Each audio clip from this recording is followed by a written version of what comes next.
The story begins with a runaway train speeding down the tracks, about to hit countless people nearby. Among them was a mother with her child who couldn't escape in time. That's when a hero appeared. With just one hand, he managed to stop the train and save them both. But when the woman ran to thank the hero, she wore an expression of disgust. Even the child was scared. That's because the hero was a zombie. His name was Zombie. He didn't know his age or when he had died, but he carried a simple dream. One day, he wanted to be friends with humans. He wanted to be accepted, no longer discriminated against or excluded. With that in mind, he began improving himself more and more, seeking to earn people's respect and trust. In the present day, he had already helped countless humans. Once, a plane was about to crash into a crowded stadium, but someone held the plane up. That someone was Zombie, who, even after saving thousands of lives, was still met with fear by everyone. On another day, during a building fire, he rescued several children. They were terrified, and so were their parents. But he wasn't always this strong. He clearly remembered a particular summer when a zombie outbreak triggered the beginning of the apocalypse. Back then, he was still a student. The outbreak was so sudden that he couldn't escape and ended up getting bitten. Like the others, he turned into a regular zombie, the kind that just follows the horde, wandering aimlessly. One day, the humans came. Without explanation, they began slaughtering them en masse. Not only did they kill, they also burned them with gasoline and built machines that used zombies as an energy source. They became part of a perpetual electricity system. Zombie never understood why zombies wanted to eat humans, or why humans wanted to kill zombies. But to survive, he changed. He started training that very same day, weightlifting, running, swimming. He began an independent life based on self-effort. He didn't eat meat, only had 3 protein shake meals a day. Even when tired, he kept training, even at night. Over time, he became extremely strong, practically invincible. After gaining strength and knowledge, he decided he wanted to live in human society. He began helping people continuously, trying to change their perception of zombies. He wanted to live as a regular citizen, law-abiding, a good zombie. One day, he realized he needed to go shopping. He went to the market and was greeted by a clerk who already knew him. She thought he was wearing a mask and asked if it wasn't uncomfortable to wear it every day. Zombie said no. Then he bought more protein powder for his stock. Meanwhile, someone was watching him. A reporter who looked a lot like Jonah Jameson wanted to expose the hero. Zombie saw a poster on the wall. He was wanted again, an SSS-level zombie with a huge bounty on his head. The cameraman next to the reporter asked if they were sure that Zombie was really the one who held the plane. Maybe it was just fake news, but the reporter insisted it was true, until the two of them witnessed Zombie simply lift a truck and hurl it out of Earth's atmosphere. At the same time, in a base of zombie survivors, yes, zombie survivors, Zombie appeared carrying the truck full of food. He was received like a king. One of the children asked why he didn't drive the truck like humans do. He replied that he didn't have a driver's license. That was the city he had built. It was far from human eyes. There, he had ordered all zombies to replace human meat with eggs to get their protein, so everyone eagerly started eating eggs. Later, Zombie met with his subordinates. They were all boss-level zombies, extremely powerful. Their names were Lang, Fur, Agan, Agu, Varmint, and Blackie, all revering their majesty. Zombie told Agu that he was being hunted again by humans. The zombie apologized, saying he sometimes lost control. Blackie mentioned that even though they had increased their numbers secretly, they had already moved bases several times to avoid humans. Varmint said it would be easier to kill all humans. His chainsaw was even starting to rust. But Zombie replied that humans were still pretty terrifying, and they all knew it. Then, they heard the sound of a plane approaching. Inside was a woman ready to exterminate those damned zombies. The crew confirmed all signals and equipment were ready. They were armed with a nuclear warhead set to detonate in 20 minutes. The woman on the ship observed the city from above and declared that she would eliminate that disgusting zombie today. Hearing this, Varmint reacted angrily, saying that if they were humans, he wanted to wipe out their entire race.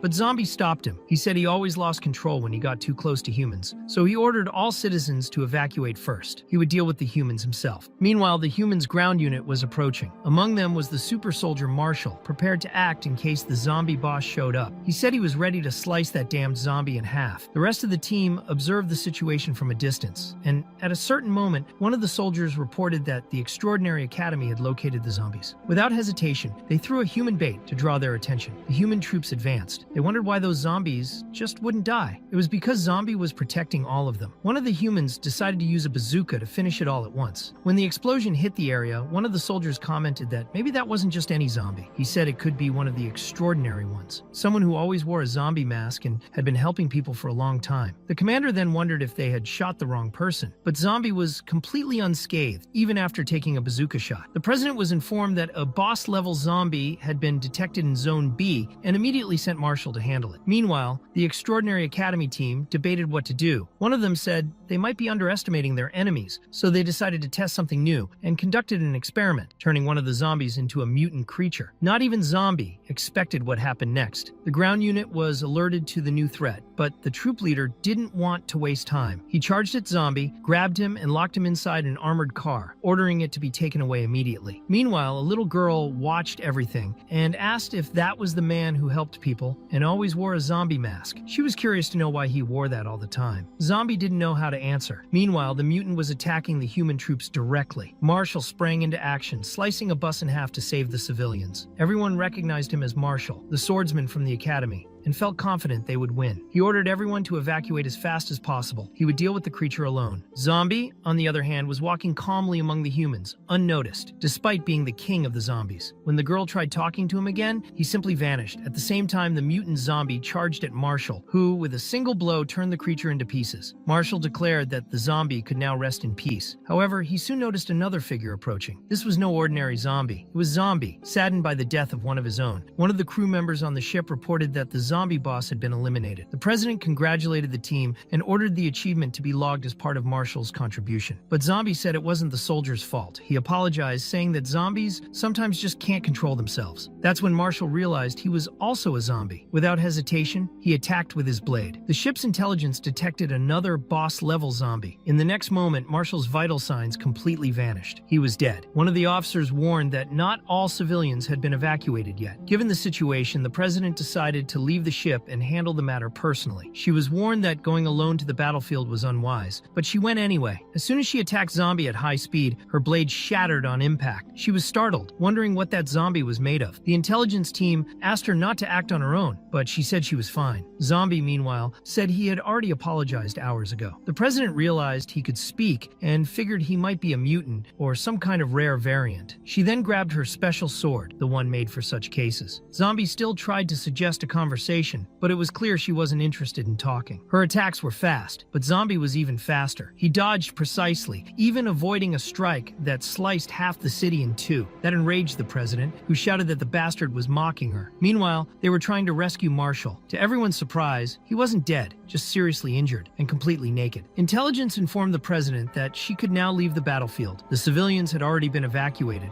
but still, a crazy chase was underway. Zombie ran calmly, as if he were just going for a stroll, while the president charged after him with everything she had. She wondered why he was still running if everything was already under control. And without stopping, Zombie replied that if he stopped running, she'd definitely try to cut him, to catch him once and for all. The president activated her cybernetic enhancements. She used her boosters to reach absurd speed and finally struck Zombie with full force, declaring that the target had been eliminated. Mission complete. The Extraordinary Academy staff reported that everyone had been rescued, but they confessed that there was still one spy among them. And that spy, without saying a word, simply triggered the nuclear warhead. That's right, he launched the bomb even with the president still in the area, and the civilians already evacuated. The aircraft team tried to stop him, but it was too late. The only thing they managed was to warn that the bomb had been launched. The president only realized the danger when it was already too late. She tried to use her boosters to escape, but they failed. She wondered why they were malfunctioning. She swore she had fully charged them before leaving. At that moment, Zombie appeared beside her, smiling, completely unharmed. He grabbed the president by her clothes, spun around powerfully, and hurled her far away, back to the aircraft, in fact. Dizzy and confused, she could only mutter that it was that mutant who threw her. Meanwhile, Zombie watched the nuclear warhead falling from the sky. He focused all his power, leapt, and caught the bomb mid-air. The force was so great that he crushed it like a soda can. Everyone who witnessed the scene couldn't believe it. Moments later, the explosion occurred, but it was concentrated in the air thanks to the impact being absorbed by him. The city was barely touched. All the detonation's power was channeled into Zombie's body, who fell from the sky practically naked. Well, almost. He was still wearing part of his boxer shorts, and even after all that, Zombie simply commented that the explosion caused nothing more than a little itch on his butt. The people involved in the Extraordinary Academy's secret experiments decided it was time to leave. This wasn't their first time facing the Academy, and they knew it wouldn't be the last. For today, their mission was complete. At that moment, the Academy president was disheartened. One of her companions tried to console her, saying he understood how she felt. She had spent her whole life fighting zombies, only to end up being saved by one. But the girl replied that it was all a misunderstanding. That guy wasn't a zombie. He was a masked hero who had become famous some time ago. They confirmed confirmed he had lived in the city for quite a while and just liked hiding behind a zombie mask. Later, Zombie was walking peacefully, still unclothed, until he reached a phone booth. There, Varmint appeared and told his boss not to worry. Everyone was safe, a bit injured perhaps, but overall everything was fine. Zombie was relieved. He said that was great and that they wouldn't meet again until they found a new place to live in peace. Zombie returned home but barely had time to rest. The president and her intelligence team were tracking his location. Meanwhile, he wondered if his family had already settled somewhere and hoped they were okay. Suddenly, the door was violently kicked in. The academy president entered with her soldiers and ordered them to search everything and take whatever they found. Zombie, in shock, asked who those people were and what they were doing there. He said he was going to call the police, but the president calmly introduced herself. She said they were from the Extraordinary Academy and came to inform him that he had been accepted as a new member. From that moment on, he was officially part of the academy. Zombie, confused, asked what they meant, what they were putting on him, and what exactly it all meant. Later, he was being transported wearing nothing but boxer shorts. One of the soldiers looked at him and commented that it seemed a bit inappropriate. The academy had strict criteria for recruits, and she asked if it was really okay to just add this guy to the list out of nowhere. She also mentioned that the academy dormitories were specially planned and that there was currently no space available for him. President Violet had made it clear that she didn't care about Zombie's presence, so they decided to relocate the boy by force. They simply moved his entire house into a new room inside the academy and left, as if it were something completely normal. Later, Zombie was almost naked in front of the president. Feeling a bit awkward, he asked if that was where he would be sleeping from now on. She replied with irony, saying, "Wasn't it obvious?" Then she teased him, asking if he wanted to sleep with her. Embarrassed, Zombie quickly denied it and thought the idea was absurd. The president explained that he would stay in the guest room, but the boy said she had misunderstood everything. He tried to explain that, in fact, he wasn't even a real human. That's when President Violet revealed her mechanical prosthetics, showing that she wasn't fully human either. She said that when she was a child, her village was attacked by zombies. Her parents were infected and ended up biting her legs. To survive, she had to amputate them herself and eliminate her own parents. Since then, she has hated zombies with all her strength and swore to exterminate any she encountered. She asked again what Zombie was trying to say, but he brushed it off and said it was nothing. He quickly changed the subject and asked what exactly this so-called Extraordinary Academy was. The president explained that it was an organization created with the sole purpose of fighting zombies. It had been 1,000 years since the first zombie disaster, and 200 years after that, their ancestors founded the academy. Since then, it had been training talents to face zombie disasters. Zombie became thoughtful, wondering if that meant he had been alive for more than 1,000 years. President Violet ignored the question and simply told him to show up at the academy the next day, since she was already using an external channel. She warned him not to even think about running away. The Extraordinary Academy was not just any institution, and if he didn't show up, they would investigate the reasons behind it. Before leaving, she formally introduced herself as Violet and said that Dawn would be responsible for picking him up the next day. The next morning, Zombie saw that she herself was the one guiding him. She asked, with a bit of provocation, how his little brother was doing, the one with the mask. Zombie looked confused and asked who she was. Dawn, who was also there, reminded him that they had been together in the armored transport and asked if he had already forgotten her. Zombie replied that he vaguely remembered and thought she was a bit smaller back then. Dawn, trying to keep her patience, held herself back from hitting him and said to forget it. According to her, he was just an idiot anyway. Then, she took him to the admission test. Zombie, not understanding why, asked why he needed to take a test, and Dawn explained that every school has exams. In the case of the academy, the test measured both physical abilities and special skills related to killing zombies. She explained that the human world record for the 100-meter sprint was 9.58 seconds. To be classified as extraordinary, one had to run in 9.57 seconds or less. Surprised, Zombie commented that, so that's what it meant to be extraordinary. Dawn asked what else he thought it would be, and the boy replied that he thought it was a madhouse, because everyone there seemed insane. Later, the massive campus of the Extraordinary Academy was packed with new students, all gathered to take the admission test. Despite sitting on Zombie's shoulders, Dawn complained that she couldn't see anything from where they were. Zombie asked if he really had to take that test, even though he had once lifted an airplane. Dawn replied that yes, he did. In that school, it was common to find people who could lift airplanes. The academy had been founded by the former government, and everything there was kept secret. Besides, no one there watched the news or followed the outside world. Soon after, the person in charge of that day's test arrived, the president of the sports department named Chen. He explained that 800 years had passed since the Academy's founding. During that time, countless talents had risen and fallen. He said that the ancestors in the past could cut entire mountains while fighting zombie kings. But nowadays, such extremes were no longer necessary. The speech went on until Zombie, losing patience, interrupted with a direct question. He wanted to know what would happen if a zombie were found inside the Academy. Chen's answer was short and direct. They would cut the zombie limb by limb. If a zombie were found within the Academy, not only would it be cut up limb by limb, it would also be castrated and hung at the main gate as an example. Zombie was visibly shaken, especially by the castration part. Later, the first part of the admission test began. It was a 100-meter race. As soon as the race started, Zombie noticed many incredibly fast participants. The student who came in first finished the race in just 3 seconds, and Zombie could barely follow it with his eyes. The next stage was a target shooting test. Professor Chen explained that shooting was a basic skill for facing zombies. Performing well with firearms could prevent unnecessary combat. Still trying to understand where he had ended up, Zombie thought he had been dragged into a real madhouse, where he was now forced to learn how to fight zombies. In addition to theoretical classes about zombie behavior in daily life, there were also intense physical training sessions. In this shooting test, Dawn stood out completely. She hit all the targets in the head, even blindfolded, while Zombie barely knew how to pull the trigger. Next came the throwing test. To pass, a student had to reach at least 100 meters. After that, the student groups were divided.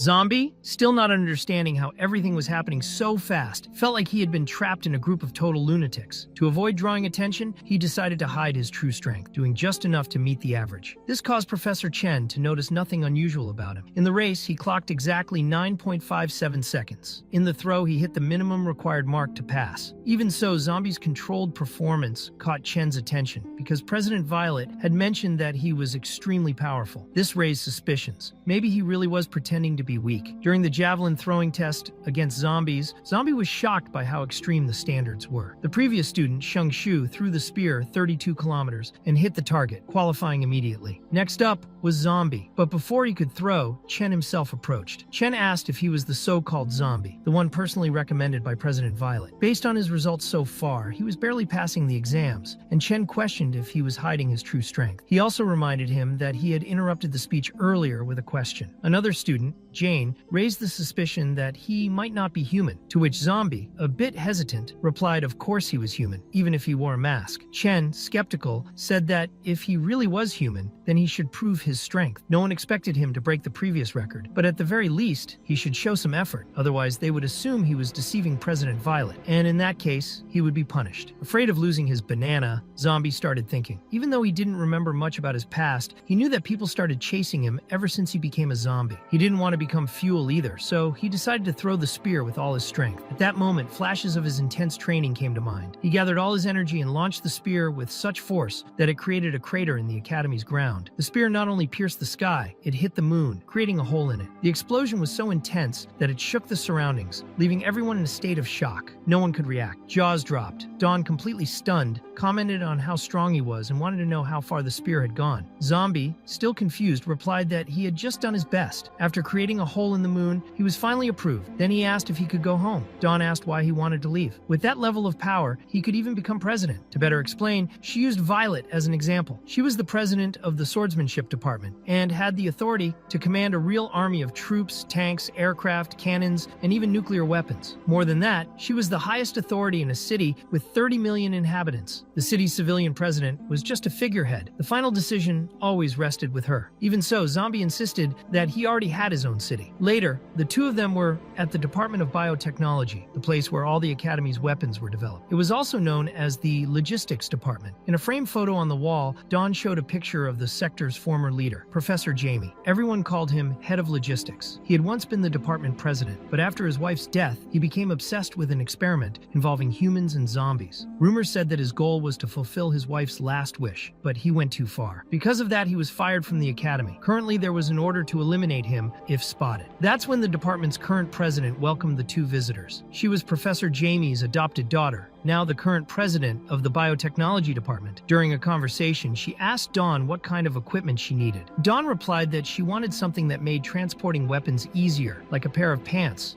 where she could hide even a minigun. Hearing this, the president concluded that Dawn would certainly end up joining the weapons department. Then the conversation shifted to Zombie. The president asked if she was talking to him. At that moment, she realized that the boy really looked like a zombie. When asked, the girl replied no, he just wore a zombie mask for some reason. The president, however, confidently said he was obviously a zombie and even asked if they were calling her blind. The girl explained that she hadn't seen his face when he was throwing the spear, but that he was super nice. The president commented that if he were a real zombie, he would have attacked someone already. So for now, it was fine. Zombie took the opportunity to ask what the requirements were for his equipment. He said he didn't have anything in mind, because every time he went on a mission, he came back completely naked. He wanted to know if there was any outfit that didn't tear. With that, the president observed two very different profiles. Dawn wanted to hide weapons in her clothes, while Zombie just wanted to stop returning home without clothes. Meanwhile, Marshall was showing up wearing only underwear and was talking about an extremely strong guy. When he tried to approach this mysterious man, his vision went dark, and the next thing he knew, he was hanging from a pole. A woman asked if the president could defeat that man. Marshall replied that it felt like he was even stronger than her. Curious, the woman wanted to know the name of this impressive figure. The woman was Zhang Lanqi, president of the Blade Department. There was a long-standing competition between the sword and blade departments. Both sides used ruthless methods to steal members from each other. The rivalry was so intense that if one department ended up with one fewer member, the other might even artificially create a new one, just not to fall behind. Marshall, seeing Zombie's potential, wished him good luck. Later in class, Zombie was doing his best to keep up and took notes carefully. He did this because he wanted to share everything with his family afterward. Then, a voice echoed through the loudspeakers, asking everyone to go to the gym immediately. Dawn found it strange, since that kind of announcement was usually made only during regular assemblies. In the gym, with everyone gathered, Dawn and Zombie were eating popsicles. Dawn wondered what was going on, but Violet soon called for silence. Violet reminded them that both Dawn and Zombie were funded by her, so they couldn't cause trouble. It was important that they were aware of their actions. In that tense atmosphere, Dawn commented that she didn't understand how Zombie could eat with a mask on. While he tried to explain, Zhang was watching Zombie closely, already considering him her next target. One of Zhang's subordinates said he couldn't gauge how strong Zombie was just by looking, and wanted to test him. But at that moment, the chief appeared. Dawn quickly told Zombie to lower his head. That man was the president of the Mechanical Lifeform Department, and he had already warned Zhang not to cause trouble. Even so, she replied sarcastically, saying she was just leaving. One of Zhang's men pointed out that Zombie was still there and asked if they shouldn't keep an eye on him. Zhang, however, said that compared to the chief, Zombie was irrelevant. She only respected the strong. As she passed Violet, Zhang congratulated her, which made Zombie suspicious of the strange atmosphere between the two. He wondered if there was some kind of relationship or tension between them and wanted to know if that man was really as powerful as he seemed. Dawn explained that the chief was Professor Jamie's masterpiece, an evolved version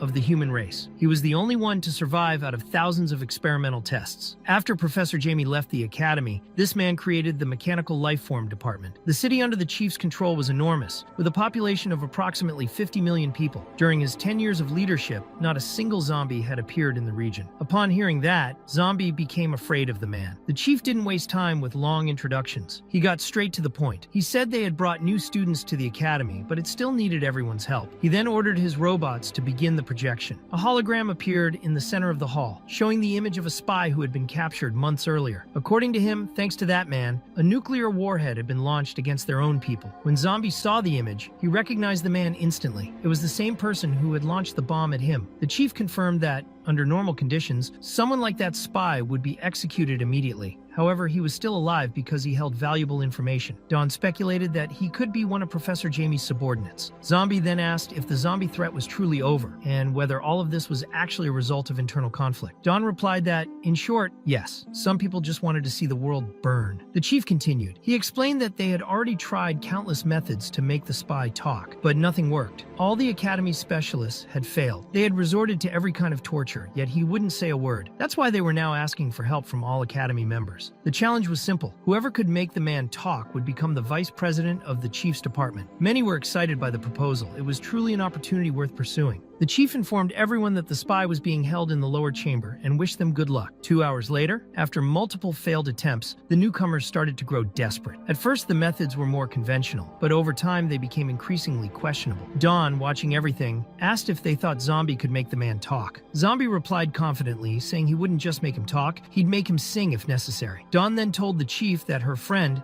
Zombie, might have a special way. The chief accepted the suggestion and asked him to come along. President Jiang found that move strange. Normally, Zombie tried to stay under the radar, but now he was drawing attention. Zombie, for his part, reflected on the recent behavior of his subordinates. They had always been obedient, but over the past few weeks, they started losing control randomly. Maybe that human prisoner could explain what was going on. When Zombie entered the containment room, Jamie's spy looked at him with disdain. He said he was just another one trying to make him talk, and questioned whether the academy was so desperate as to send someone like him. He warned them to give up. He wouldn't say anything. But Zombie didn't hesitate. With a slight movement of his fingers, he cut the spy's skin. The man only scoffed, saying that wasn't even painful, and told him to at least use some strength. Ignoring the provocation, Zombie ordered him to stand. Then, he spread his own zombie virus into the prisoner's bloodstream. At the same time, he asked his name. The spy finally gave in. He revealed himself as Xiao Kai, shocking everyone present, who watched in awe as Zombie took control of the man's mind. Zombie then said he had heard that Xiao Kai was one of Professor Jamie's close subordinates. He believed Xiao Kai knew many things. He asked if he knew why zombies were randomly losing control. Xiao Kai replied that it was because of a drug developed by Jamie and released into the city. Zombies that consumed the substance went insane and became controllable from a distance. Jamie's group used these attacks to collect battle data on the members of the Extraordinary Academy. Zombie wanted to know the reason behind all this. Xiao Kai replied that he didn't know exactly, but the professor claimed he was working on something grand and needed to gather data on the Academy members. He also said that Jamie was currently in a secret base located 500 meters beneath City H. Before leaving, Zombie approached and implanted a virus in Xiao Kai's brain, making it clear that, if he wanted to, he could force him to die at any moment. Xiao Kai understood the threat and agreed to cooperate. Meanwhile, 500 meters beneath the ruins of Yanjin City, one of the doctors informed Jamie that the spy had confessed. It was likely that their base's location had already been compromised, but Jamie wasn't worried. He only asked that they continue their work. He actually preferred that they come to him. The doctor tried to argue, saying they'd be in danger and it wouldn't be easy to fight them. But Jamie responded that the experiment was already complete. In fact, he thought it was perfect timing for them to arrive, because he wanted everyone to witness the birth of a new life form. When Zombie left the chamber, the atmosphere around him was completely different. The mood was strange. He had earned respect,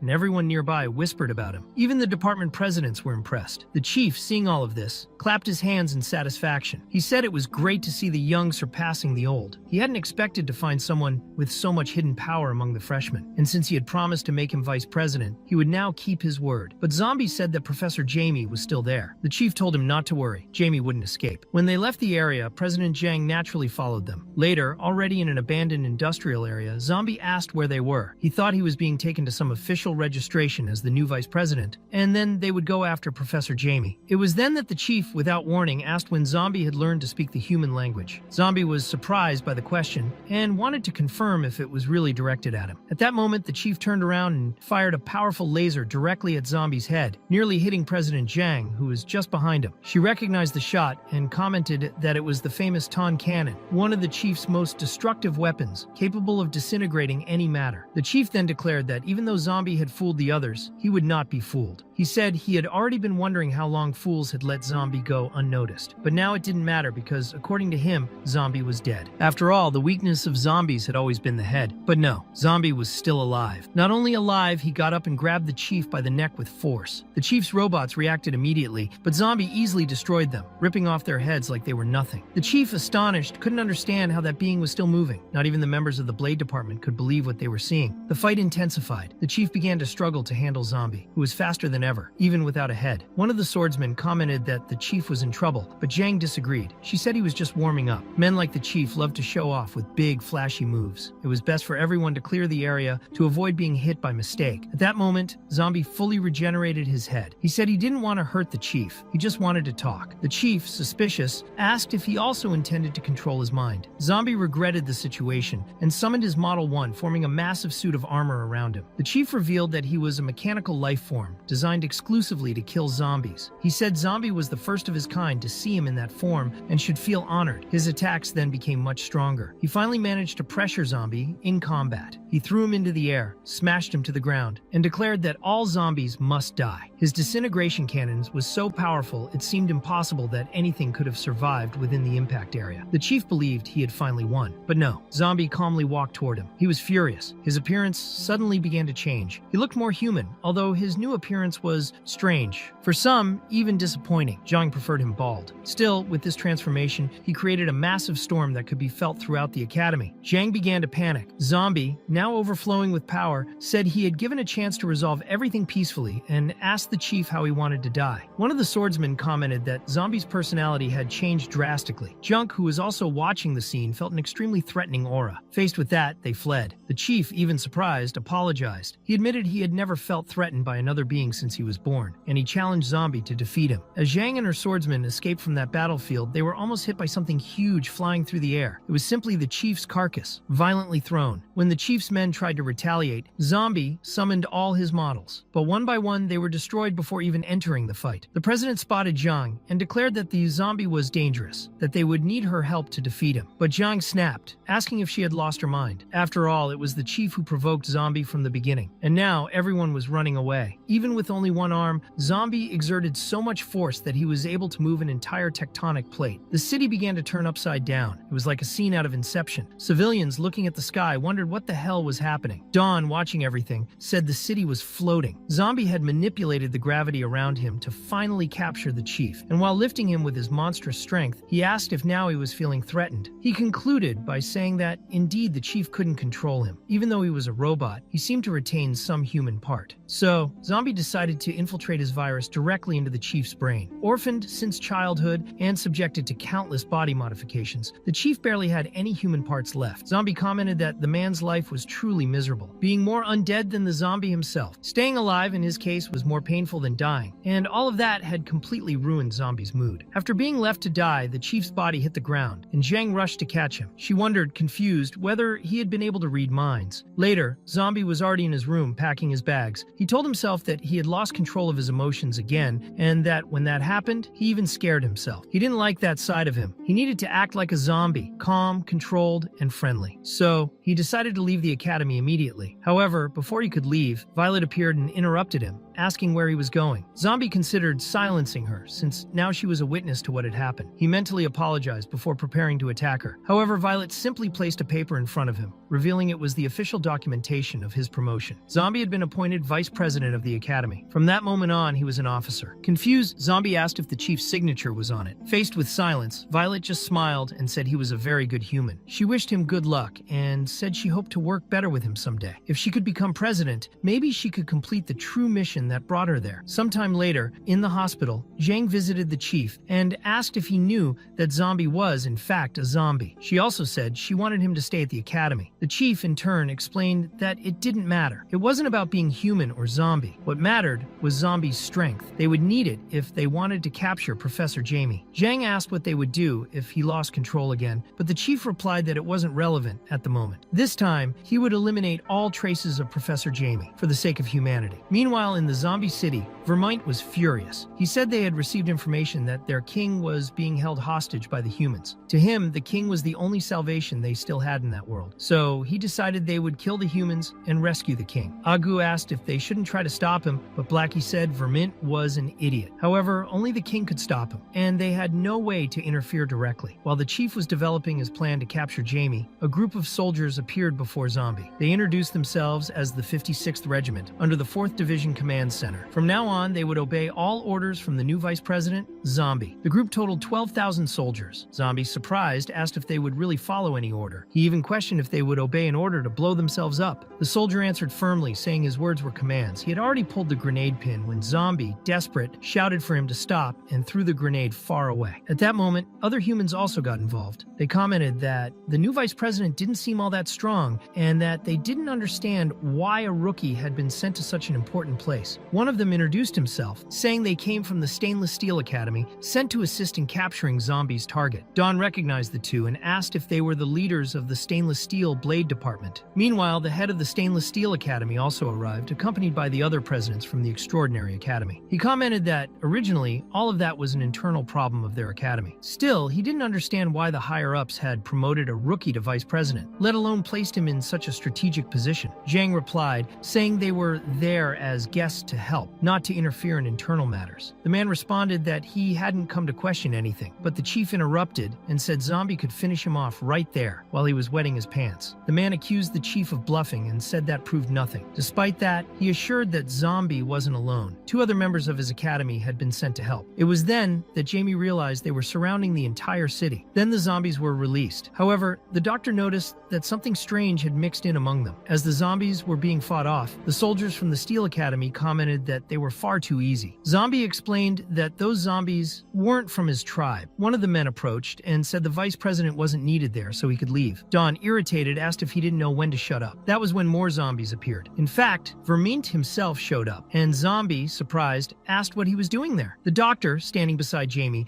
was closely observing the battle and stated, impressed, that this zombie had all attributes maxed out. It was the first time he had seen such a powerful leader. In his opinion, the real show was about to begin. 2 hours earlier, Vermin had said he came alone. No member of the tribe had accompanied him, and the only zombie that showed up was just there to deliver a gasoline can and left shortly after. Vermint mocked him, saying that was just a frightened weakling, and he didn't need anyone's help. He was determined to deal with the humans entirely on his own. In the present, Vermint was drinking all the gasoline he received. That was necessary to activate his chainsaw. Now he was truly powerful. Dawn, upon seeing that, was shocked and didn't understand what was going on. Vermint roared, saying the humans dared to mess with his king, and now they would face the wrath of his chainsaw. One of the representatives from the Stainless Steel Academy commented that, finally, something interesting had shown up, but Zombie wasted no time. He grabbed Dawn and ran from there as fast as possible. He said those guys would never be able to kill Vermint. Dawn, confused, thought it was a joke, but Zombie explained it wasn't. Vermint had an immortal body. Members of the Steel Academy started calling Zombie a coward for fleeing the fight, but soon the first of them was brutally thrown aside. In the blink of an eye, Vermint was already in front of the second one, asking if he also wanted to die. Without giving him a chance to answer, he began to beat him violently. He humiliated the man, slapped his face, and nearly split him in half with his chainsaw. Zombie and Dawn watched from a distance. She acknowledged that the situation was very bad, while the supposed president of the Steel Academy trembled in fear and begged for help, saying he didn't want to die. The doctor just commented that those academics were truly stupid. Dawn realized that if things continued like that, everyone there would be killed. One of the soldiers in Zombie's squad asked what they would do next. Zombie, puzzled, wondered why Vermint didn't recognize him. Then he had an idea. He said he would send Dawn over there to knock some sense into the zombie's head. She, outraged, asked if he wanted to turn her into zombie food. Without much explanation, Zombie grabbed her arm quickly and bit her. Dawn was startled and asked if he intended to control her mind. She called him a bastard. Zombie, trying to calm her down, assured her he wasn't that kind of person. He just asked that she not hit Vermint too hard. While Vermint was about to kill the president of the Steel Academy, Dawn appeared. She was completely unhinged due to the effect of the zombie cells that Zombie had spread through her body. Now they were integrated into her own DNA. She arrived taunting Vermint, asking why he didn't play a little with her. Vermint, confused, retorted, wanting to know who she thought she was. But Dawn responded with attitude, saying he thought too highly of himself, and she wanted to know what made him so special. Her attacks were so fast and intense that even Vermint had to dodge. At that moment, the members of the Steel Academy began fleeing in terror. Dawn, with superhuman agility, shoved 2 grenades into Vermint's mouth. The explosion, however, caused no significant damage. Right after that, he was hit by several shotgun blasts directly to the face. From atop a building, one of the soldiers asked what Zombie had done to Dawn. He explained that he had only slightly modified her genes, and that she could still become much stronger. Dawn herself admitted that she was loving the new feeling. Meanwhile, Vermint mocked her, saying that her power was insignificant and that she wouldn't be able to do anything against him. However, he was caught off guard by a kick that sent him flying. The Academy soldiers were stunned and concluded that Dawn had been pretending to be weak the entire time. Dawn, excited, said it was time for the bazooka. But before he could do anything,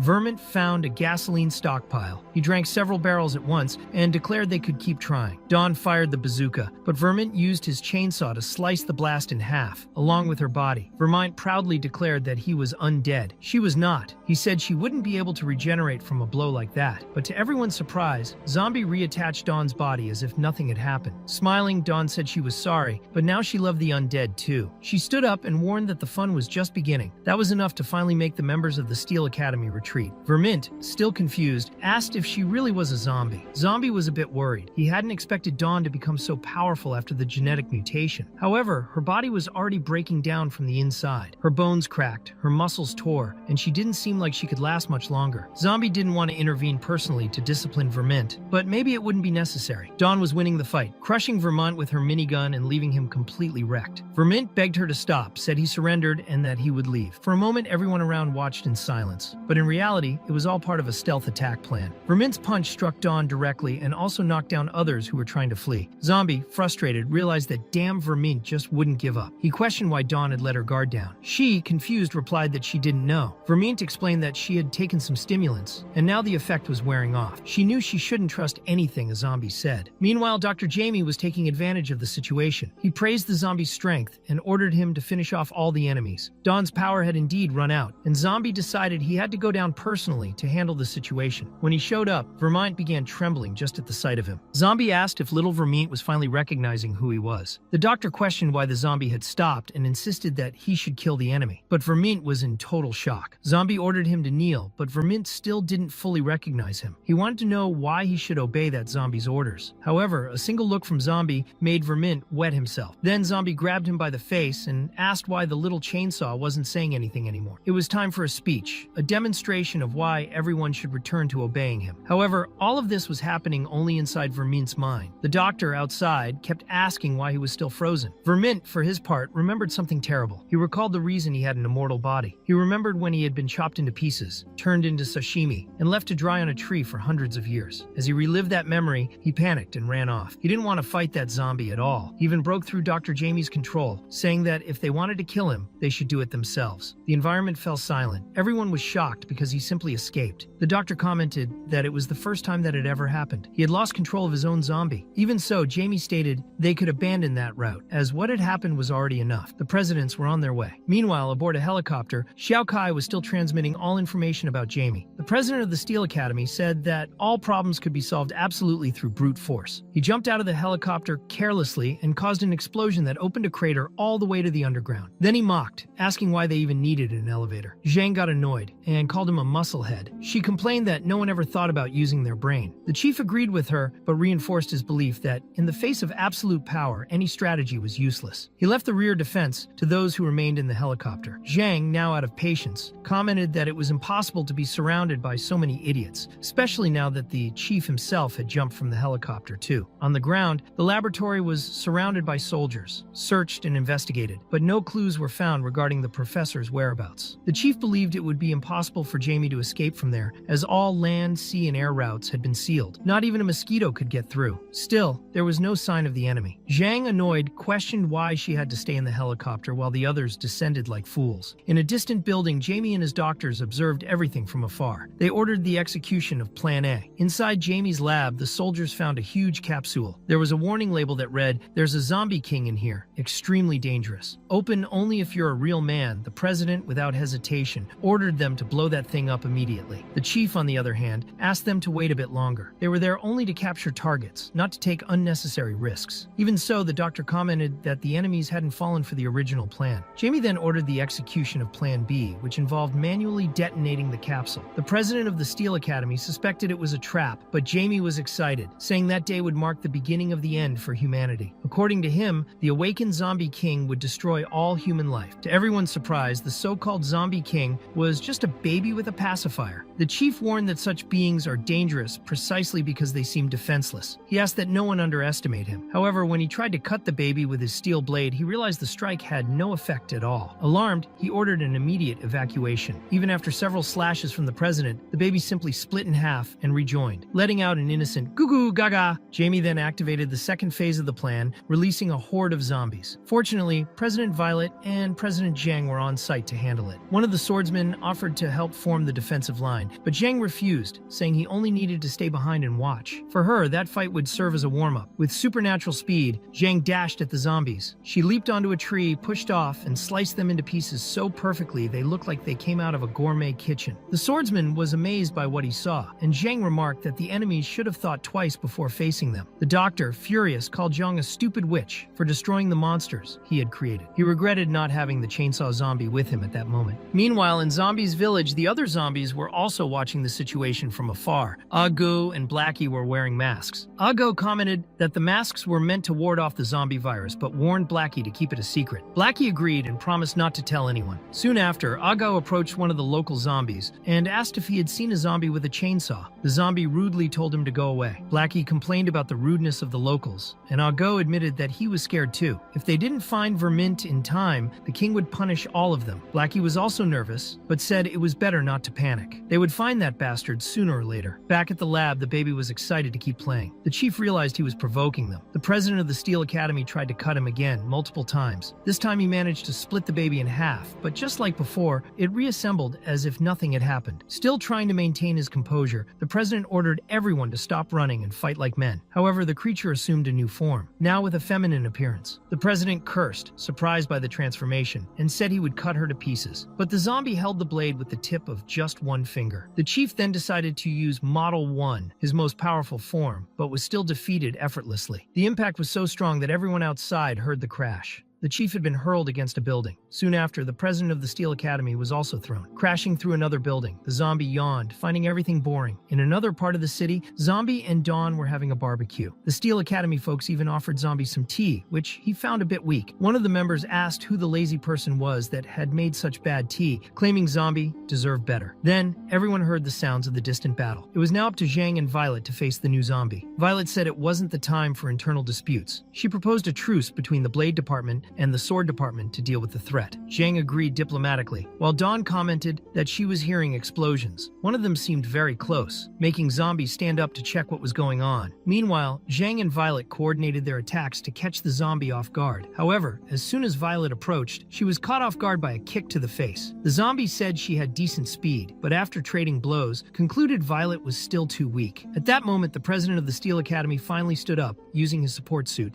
ready to continue the fight. The zombie, seeing him, remarked that this looked fun. She was still effortlessly dodging Zhang's attacks with a smile, as if everything were just a game. Meanwhile, the Steel President summoned the so-called Steel Heart Mark, his most powerful weapon. Presidents Zhang and Violet were getting increasingly irritated at being underestimated. However, the reason was clear. The supposed zombie king was easily overpowering both and had now transformed into an even more dangerous demonic beast. The monster rushed toward the Steel Academy president, promising to end everything with a single blow. When the two collided fists, a massive explosion shook the underground lab and the president was seriously injured. Even wounded, he refused to admit defeat. Later, Zombie and the others approached the entrance to the underground laboratory where all the chaos was happening. Zombie commented that something felt strange in the air. He sensed a very familiar scent. The so-called Zombie King changed form once again. The presidents, confused, asked themselves what the hell was going on. The doctor warned Jamie there was a problem. He could no longer control the creature. Jamie, however, said everything was fine because now that was the real Zombie King. The monster stated there was no longer any need to continue the fight. But when everyone charged at him at once, he mocked the attempt, calling the attacks pathetic. With a simple snap of his fingers, he sent everyone flying. Zhang and Violet were thrown so hard they only stopped when they landed in Zombie's arms. The Steel Academy president was still standing, stubbornly. The Zombie King stared at him and commented on his resilience. Violet, in turn, acknowledged that this was indeed the monster created by Jamie and told everyone to flee immediately. Without delay, the Zombie King ordered the entire horde to charge. Zhang shouted for Zombie to give the retreat order. As the zombies closed in with ferocity, Jamie smiled and celebrated. He wanted everyone to witness the true power of his creation. But Zombie, in response, threw Zhang and Violet to the ground and ordered all the zombies to vanish. The command was so powerful that the entire horde froze, paralyzed by fear. The Zombie King, surprised, asked who the hell that man was. Without hesitation, Zombie walked over the other zombies as if they were a runway, slowly climbing. He stared at the king and asked with contempt who he thought he was to call himself king. Upon reaching the top of the staircase formed by his zombie subordinates, Zombie sarcastically asked if the Zombie King had lost his tongue. The king then replied that, in the end, he was just another fellow zombie. The president of the Steel Academy, scandalized, wondered how such a prestigious academy had allowed a zombie to become vice president. Violet responded firmly, saying that it was none of his business. The fake Zombie King then proposed a fight. Whoever remained standing would become the true king. Zombie accepted without hesitation. The fake Zombie King's first punch barely did any damage,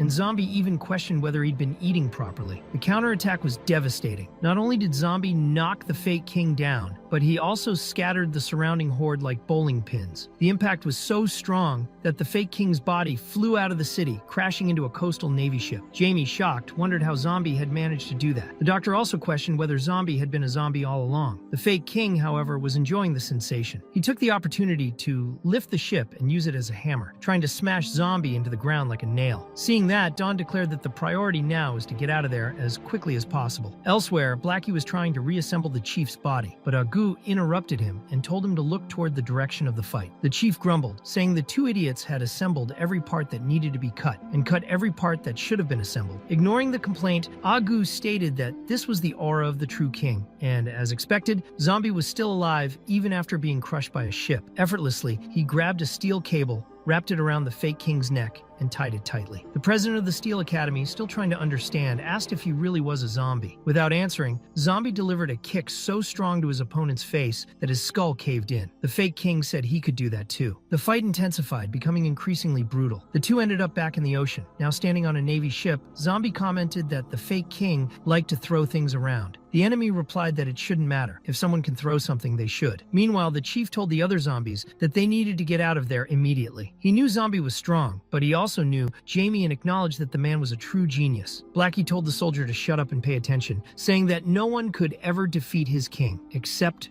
God. At the same time, Zombie effortlessly teleported directly to the fake king and struck him with a punch so powerful that he was launched into space, taking the ship with him and piercing the moon's surface once again. Everyone witnessing the scene was completely shocked. Amid the chaos, a desperate soldier watched everything from a lifeboat. In front of him, a ship was embedded in the moon. Upon noticing this, Dawn commented that there was no point in trying to flee anymore. It would be useless. However, the fake king hadn't given up yet. Zombie, on the other hand, seemed to be enjoying the situation. Now the two were fighting in space, and as a last resort, the fake king pulled the ship's nuclear reactor and used it as a weapon. The resulting explosion was even bigger than the previous warheads. Everyone in the region had to shield themselves to avoid being instantly wiped out. However, Zombie remained unscathed amidst the chaos, questioning whether that was all the fake king had. To call oneself a king, one would need much more. The injuries he had received caused nothing more than a mild itch. Near the academy, the rest of the group was still alive. Dawn asked if it was finally over, but upon seeing the fake king again, she realized it wasn't. The fake king then made a proposal. Since they were similar beings and neither could defeat the other, why not join forces to destroy the world and split it between them, half for each? Even after being thrown against a building, Zombie managed to recover from the blow and replied that he had no interest whatsoever in destroying the world. Meanwhile, the academy chief watched everything with concern, saying that it was completely illogical. He ordered the zombies to flee immediately, recognizing that while Zombie had become incredibly powerful after his transformation, the opponent was also no weakling. Blackie once again told the weaklings to shut up. To him, the king was much more than he appeared to be and could transform more than once. Zombie, on the other hand, immediately refused the enemy's proposal. He said that the fake king was not worthy and that it was ridiculous to suggest splitting the world in half. Only weaklings talked about destroying the world as if that were a real solution. Meanwhile, the people on the ground couldn't hear a thing the two were saying, as they were too far away. Determined, Zombie declared that the fake king would only learn through a proper lesson. Then he transformed again, taking on a form even closer to a human. Now, his body radiated the aura of a true demon. The head of the academy was so overwhelmed by the scene that he fainted. Agu slapped him across the face to wake him up and ordered him to open his eyes and clearly see their king. Violet asked if Zombie had transformed again, since his appearance was completely different from the zombie king that Jamie had created. Zhang noted that now he truly looked like a human. Suddenly, a storm began to pour over the region. The fake king wanted to know if Zombie was a human or a zombie. Before he could get close, Zombie, with just a single gesture, split the enemy's body in half. At that moment, everything around them began to levitate. People, buildings, ships, even sea creatures. And in the middle of that surreal scene, Zombie calmly told the fake king that he was his father. The power release was so immense that a gigantic cyclone formed. Violet questioned whether that was truly something a zombie should be able to do. A whale ended up being dragged along and crashed into a building, precisely the one where Professor Jamie was hiding. The fake king, now completely dismembered, could barely move. The professor, shocked, said he had never seen anything like it. With difficulty, the fake king used his regeneration powers to try to stand back up. He claimed that everything Zombie was doing was pointless because they would never be able to kill each other. They were life forms, impossible to destroy. Zombie asked if he was really sure about that. With his strength, he grabbed him by the neck and said that perhaps the fake king had misunderstood what death really meant. After all, one doesn't need to destroy someone's body for them to truly die. Upon hearing this, the fake king looked into the true king's eyes and was overwhelmed by memories of the ancient zombie god, back when he was a universal threat. In an instant, it was as if his soul and consciousness had completely vanished. He collapsed to the ground, showing no reaction. The head of the academy asked what had happened to him. Blackie replied that he had probably been overcome by the fear of death after witnessing the zombie king's third form. Jamie stood in disbelief, unable to accept that the fake king had been defeated. But the doctor beside him insisted that they had to get out of there immediately. Before they could do anything, Zombie was already there. The doctors were terrified. Zombie, unmoved, asked whether they would surrender willingly or if he would have to force them. They had only 1 second to decide. The doctors chose to surrender. Professor Jamie, however, couldn't hold back his frustration and cursed out loud. Thus, he was captured alive by Zombie and handed over to the custody of the Extraordinary Academy. Later, the Academy members began discussing what had gone wrong with the professor. Zombie, a bit downcast, admitted he didn't want to become that terrifying thing again. He claimed to be a good zombie. Violet suggested that Dawn go talk to him. She asked if he was her friend. Dawn replied that he wasn't. He was way too scary. Still, Val insisted that she go anyway. With no choice, Dawn approached and asked Zombie if he was okay. She said they needed to leave the area soon. When he stood up and said he was hungry, she almost ran away. But Zombie merely commented that he really wanted a tear-resistant shirt, as he was tired of always ending up without clothes. Dawn was relieved to see that he had returned to his passive state and asked if he remembered what he had done. Zombie explained that he had a few flashes, but everything was a blur. He said he had lost track of time, but was sure he had fought similar zombies in the past. Since they were weak, he never bothered to remember them. Meanwhile,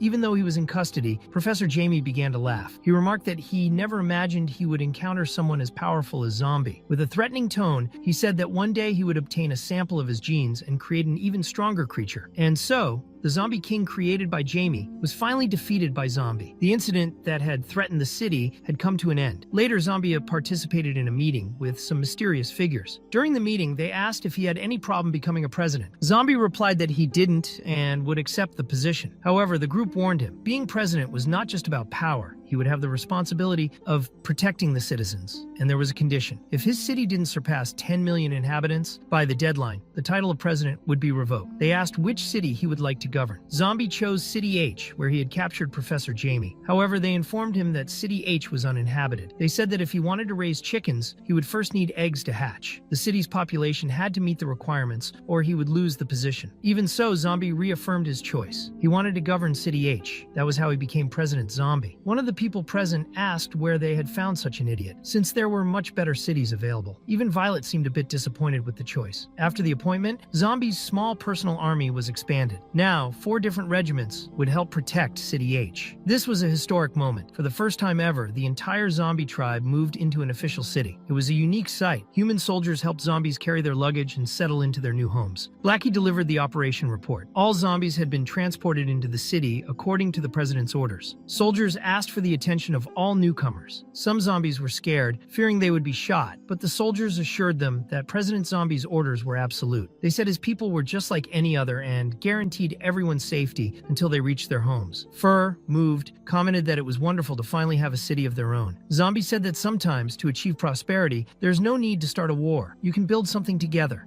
Go then asked what they would do with Vermint, who had still been hanging there for months. Zombie replied to just leave him hanging. In the zombie city, Vermint was still hanging from the municipal council building. He apologized, admitted his mistakes, and said he would be obedient now. Later, Violet was training with Dawn to test the effects of zombie cells present in her body. Violet commented that it wasn't just strength that changed, it seemed like a second personality emerged. The fight between the two was intense. Dawn fought in a bizarre way, twisting her neck 180 degrees like it was nothing. In the middle of the battle, Violet dodged her attacks and wondered if the girl was still human. At one point, she was almost hit by Dawn's minigun, but narrowly escaped. In the end, Violet counterattacked and struck Dawn hard, almost splitting her in two. Still, Dawn regenerated as if nothing had happened. Violet was shocked. She said it was way too much and questioned what Zombie had done to her. Dawn then asked if she was now worthy of becoming president. In response, she delivered a punch so strong that it knocked Violet down, who admitted that was enough for today. When Dawn returned to normal, she asked if Violet was okay and said she didn't mean to do that. Violet, still recovering, asked if she truly wasn't a zombie, even after being bitten by zombie. Dawn explained that she hadn't gone through a full exam in the lab the previous day. According to the results, all the cells in her body were normal, but Violet, still suspicious, asked how that was possible considering she had twisted her neck 180 degrees and regenerated in seconds. Dawn admitted she didn't really understand it either. She said it felt like she could transform whenever she wanted, but when she was in that state, she didn't feel any different. And sometimes, when she was feeling down, just a small stimulus was enough to activate it. Violet, hearing that, was even more disturbed. Not wanting to hear anything else, she ran off like a jet, crossing cities, catching a plane, and heading straight to City H, arriving exhausted and out of breath. Meanwhile, Zombie was holding a meeting with his municipal council. He was assigning positions to his allies. Fur was put in charge of the Blue Flower District. Agan was appointed as the head of the police department. Lang took over civil administration, and Blackie was given responsibility for the city's finances, overseeing the local treasury. In the middle of the meeting, Violet arrived, interrupting everything. She was sweaty and exhausted, and Zombie asked what had brought her there. He commented that, coincidentally, he was just about to report to her on the city's progress. However, without saying a single word, Violet walked up to him, forced his mouth open, and made him bite her. Then she turned around and left. Zombie stood there, confused, not understanding any of it. He asked himself what that was supposed to mean. Later, one of Violet's subordinates questioned what she was doing. He said it was dangerous to let Zombie bite her, as there were rumors that he could control minds. But Violet replied that she wanted those powers for herself and didn't care what he might do to her. Meanwhile, Zombie continued renovating and developing the city he had inherited. With the positions already distributed, the city was coming to life. There were now clothing stores made for zombies, a zombie hair salon, zombie real estate agents, and even a driving school exclusively for zombies. One of the zombies, not understanding how a car worked, tried to take the driving test by sitting in the passenger seat. Still, Zombie carried on with his calm life as president. Elsewhere in the world, the woman with the eye patch was analyzing data on Zombie. According to her, he seemed like someone without any outstanding features, just another ordinary person. She couldn't understand why the Academy had made that Zombie the president of a city. A subordinate commented that even the president of Steel had invited Zombie to join his academy as a leader. The woman replied that,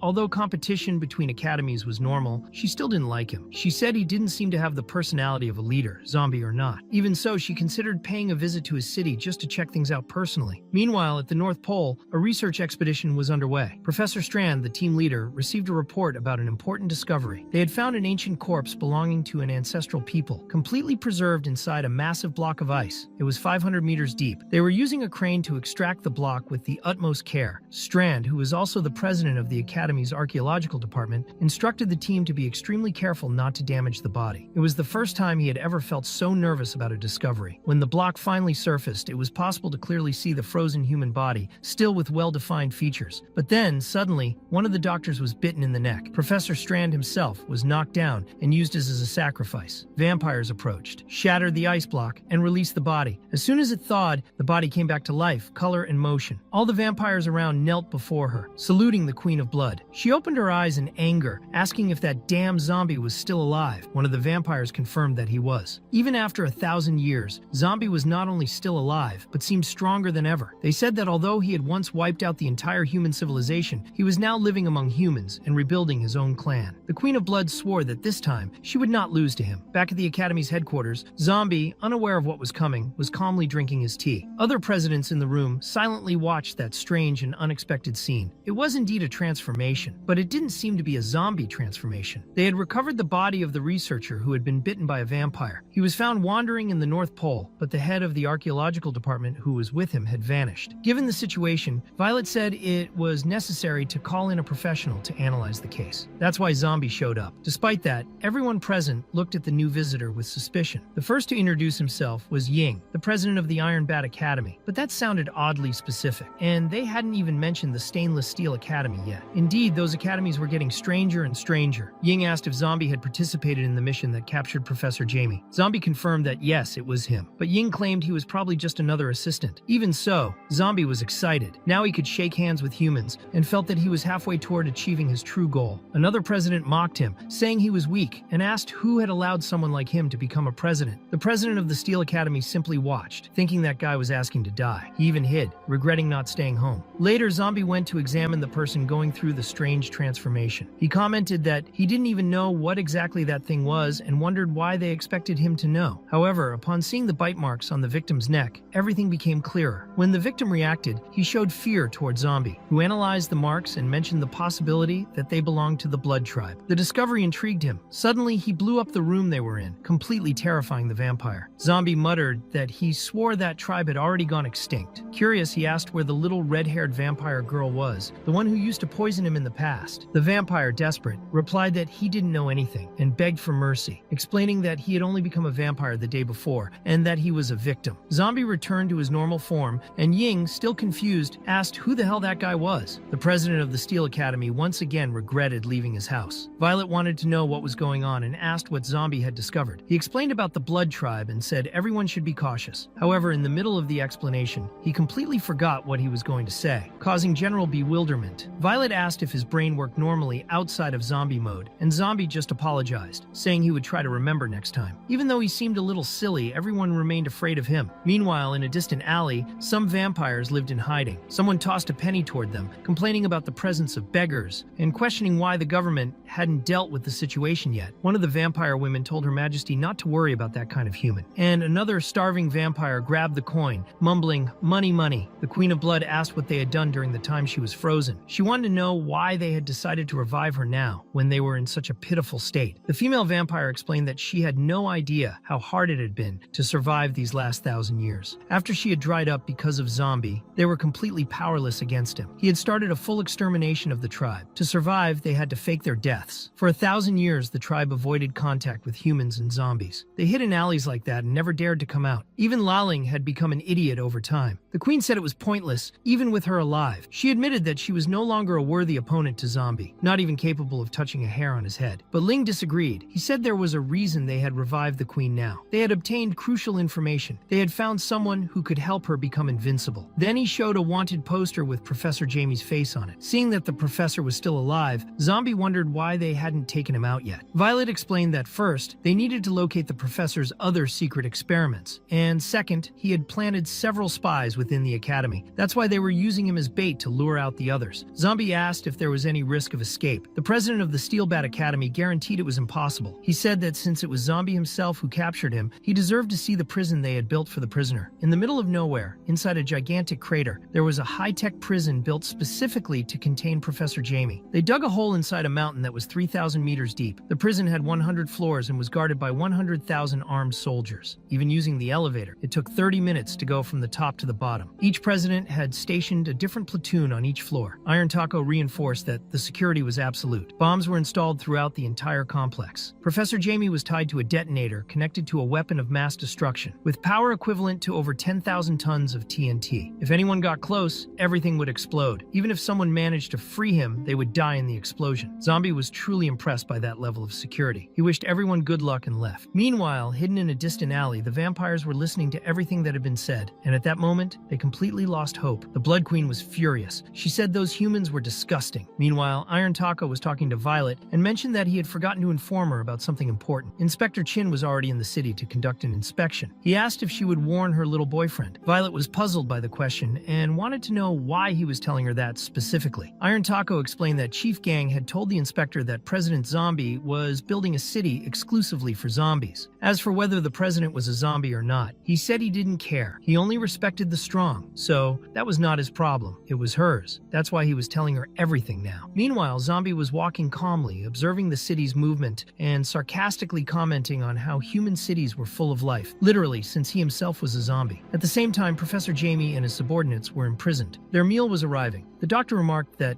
it was the end of the line, but Jamie disagreed. He said he would still obtain Zombie's genes. The doctor insisted that everyone there would soon be executed. Jamie wasn't intimidated. He claimed that as long as his research remained undiscovered, no one would dare to kill him. Before being captured, Jamie had instructed his allies to hide the research data in places even he didn't know. That way, not even mind control would be able to extract the information. He promised to make everyone regret leaving him alive. The doctor, however, warned that Zombie was extremely dangerous. Even if they had his genes, it would still be impossible to create something something stronger than him. Jamie disagreed. He explained that all they needed was a body strong enough to serve as a vessel for zombies' genome. In that case, it would be easy. The doctor asked him to stop talking like that, reminding him that the place was under maximum security. But one question remained. How would they escape from there? At that moment, a food delivery robot arrived. It approached Jamie, discreetly placed an object in his mouth, and revealed itself to be a listening device. It was a connection to the infiltrated spy. Jamie asked where the body of the former zombie king was. The spy replied that it was stored in Dr. Yino's laboratory on the 200th floor. Two bosses protected that location. Jamie gave direct orders and instructed that the body and the containers be protected with maximum priority. Elsewhere in the city, Zombie received a call from Violet. She warned that the chief had reported him to Inspector Chen, saying he was creating a city for zombies. The inspector was already on her way. Violet explained that Chen was an auditor from the province, responsible for monitoring the behavior and lifestyle of all the presidents. If she discovered that Zombie was a zombie, he would be immediately dismissed. Zombie tried to joke, asking if she would believe him if he said he was human. But Violet responded that she had already visited his city and saw many zombies walking around freely. She said he, more than anyone, knew what he really was. Zombie realized he was in trouble. He said he had just come from her city and then ran to a makeup store. Meanwhile, Inspector Chen was already at the academy and heading toward the city. Out of nowhere, trucks started falling from the sky in the area. Blackie appeared, asking what the problem was. Zombie responded that the chief inspector was coming for an inspection. Everyone needed to disguise themselves immediately with makeup. If they didn't want to be expelled back to the ruins, they would have to act cautiously, even controlling their facial expressions. Blackie organized the distribution of the makeup kits. Later, while applying makeup to his own face, Agu asked if that would really work. Blackie simply said that the king always had his reasons. The kits were delivered. A zombie who used the makeup looked so human that even her own son didn't recognize her. When Fur and Lang returned, they saw Blackie looking completely human, while Agu had only a lipstick mark over his hood. They were impressed by the disguises. Lang asked what they would do with them. Blackie said their disguise was special, and later the two of them were wearing collars and behaving like pets. Annoyed, they asked why they had to act like that. Blackie replied that when they were alive, they were nothing more than pets anyway. Meanwhile, Inspector Chen was approaching the zombie city. She commented that there were several presidents in that province, and they were probably all close to one another. She thought her visit had already been leaked, so she decided to investigate the citizens directly, avoiding the leaders. Some people wondered why Inspector Chen hated President Zombie so much. One of them commented it was because he was weak. Another said that, aside from the superintendent, she never had a good impression of anyone. Chen was known for being extremely strict. She herself said that ever since the superintendent had delegated his duties, anyone, even a stray dog or cat, could become president. To her, only someone with the same imposing and dignified aura as the former Lord Superintendent was fit to lead humanity. Zombie was calmly eating a fruit, appearing completely relaxed. Meanwhile, Chan announced that she would begin more serious work, inspecting civilians directly, instead of focusing only on the leaders. Blackie, however, found it strange that they had not yet passed through there since the scheduled time had already passed. The team of inspectors was gathered with civilians in another area of the city. One of the inspectors, curious, asked why all the available products seemed to be egg-based. The vendor didn't quite understand and asked if the customer could repeat that, saying he hadn't heard it properly. The inspector, impatient, implied that the vendor was deaf. Meanwhile, another citizen approached on the street and began praising the local leader, saying the president was great, that there were free houses for the population, and everyone received free eggs every month. Unexpectedly, the citizen's arm fell to the ground. The situation resembled the famous scene from the movie Barnyard, in which the character says his arm fell off. However, the man seemed calm, saying it was just a prosthetic and that he would soon receive another arm. Zombie, watching the scene, picked up the fallen arm and said it was no big deal. The citizen then ran off, saying his mother had called him for dinner. Inspector Chen, completely perplexed by the level of insanity in that city, commented that it was the first time she had seen so many strange humans gathered in one place. She ordered that everything be recorded, as they might use the footage as evidence to remove Zombie from office. However, something else caught the inspector's attention. Zombie started behaving differently. Agu noticed the change and asked what exactly had happened. A soldier explained that it began right after lunch. According to him, Zombie had requested food because he was hungry and they had prepared spicy scrambled eggs. Agu, alarmed, said that was a big problem because chili pepper acted as a powerful stimulant for the president. If he had eaten that, he would enter a berserker state for at least a month. As soon as Blackie was informed of the situation, he panicked. He admitted that in that state, Zombie was uncontrollable and that there wasn't much they could do. Agan asked if there was any chance of Zombie attacking the inspection team. Blackie replied that the possibility was quite high. Inspector Chen,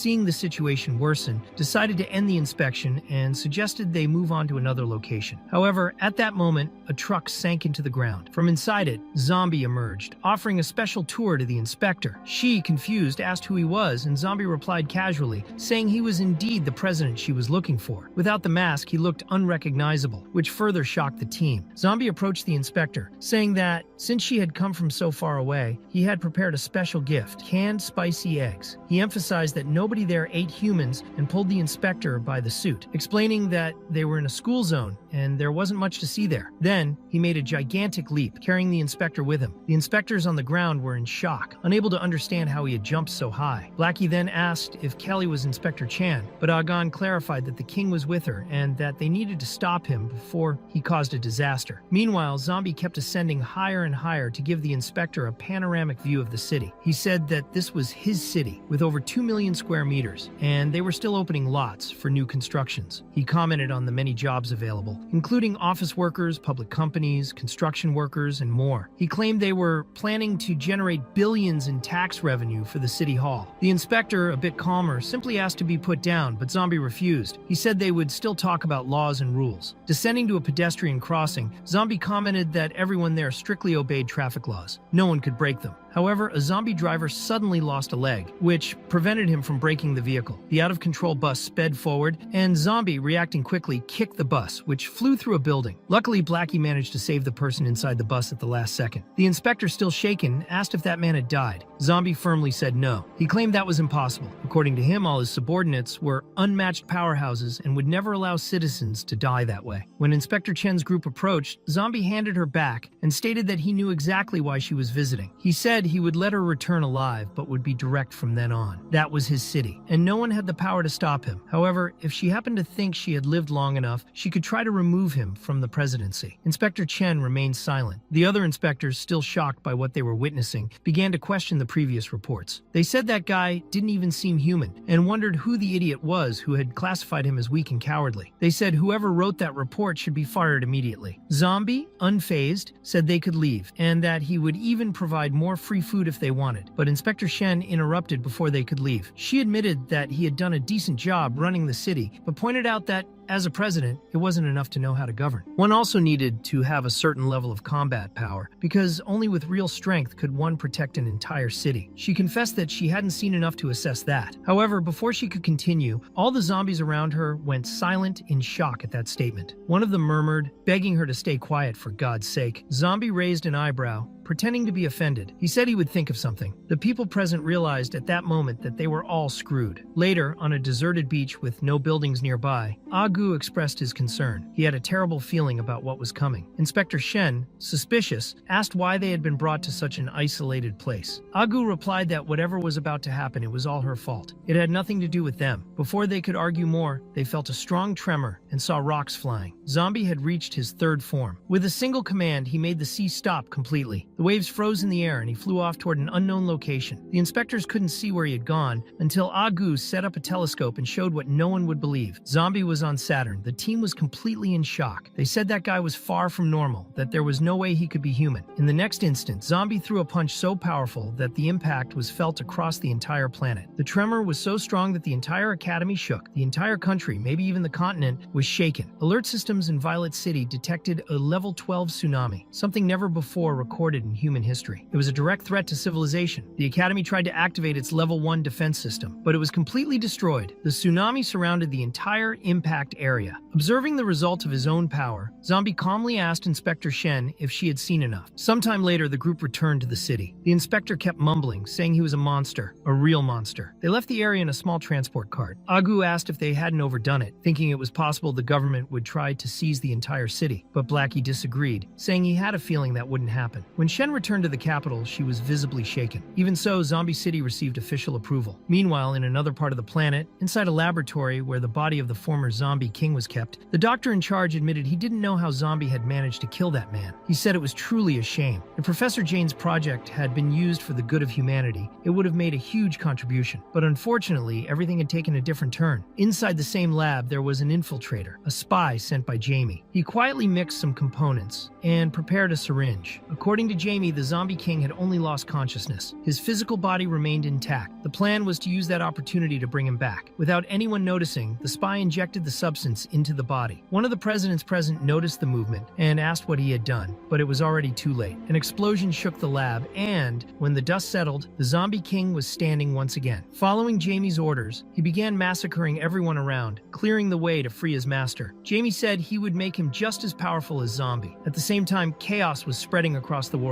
A commercial airplane was being hijacked by the Blood Queen, who had rerouted it directly to the prison where Jamie was being held. Vampires were also on their way. It was a full-scale invasion, a mass escape attempt. Soldiers tried shooting the vampires, but the creatures were not easy to hit. Despite the chaotic situation, the prison held 30 department presidents inside, meaning it still had considerable fighting power. The Blood Queen had already reached the first floor of the prison. Meanwhile, the zombie king was on the 2,999th floor, and Jamie waited on the 3,000th. But the zombie king, despite everything, made it clear that he hated Professor Jamie. He asked why Jamie thought he would be saved, especially considering someone like Zombie existed. The most important thing at that moment was ensuring Jamie died. However, the professor insisted that after fighting Zombie, he firmly believed that creature was unbeatable. He said with conviction that Zombie was his creation. Although just an ordinary human, the professor declared he had complete control over him. Zombie would live if he wished it, and die if he so decided. Even so, Jamie didn't seem concerned. He said that after helping him fulfill his dreams, he would personally end the professor's life. The zombie king in turn commented that humans were undoubtedly scarier than any other life form. He then asked if it was really possible to become as powerful as Zombie. Jamie assured him it was. He never went back on his word. Meanwhile, the other department presidents inside the prison were fighting off the invading vampires. The Blood Queen showed no interest in wasting time with them. She made it clear that everyone there had two choices: hand over Professor Jamie and live, or resist and die. Naturally, three leaders attempted to confront her directly: the Iron Club, the Steel President, and the General Chief. In the next moment, all three were on the ground. None of them had managed to even touch her. The Blood Queen was completely immune to bullets. She sneered that human technology was only average and kept advancing toward the floor she aimed to reach. At the same time, on floor number 3000, Jamie was already free. His doctor asked why they hadn't exploded, as they were supposed to have bombs stuck to their bodies. Jamie explained that no system was perfect. When the system was shut down, there was a 2-second window before the sensors came back online. That was the time needed to escape.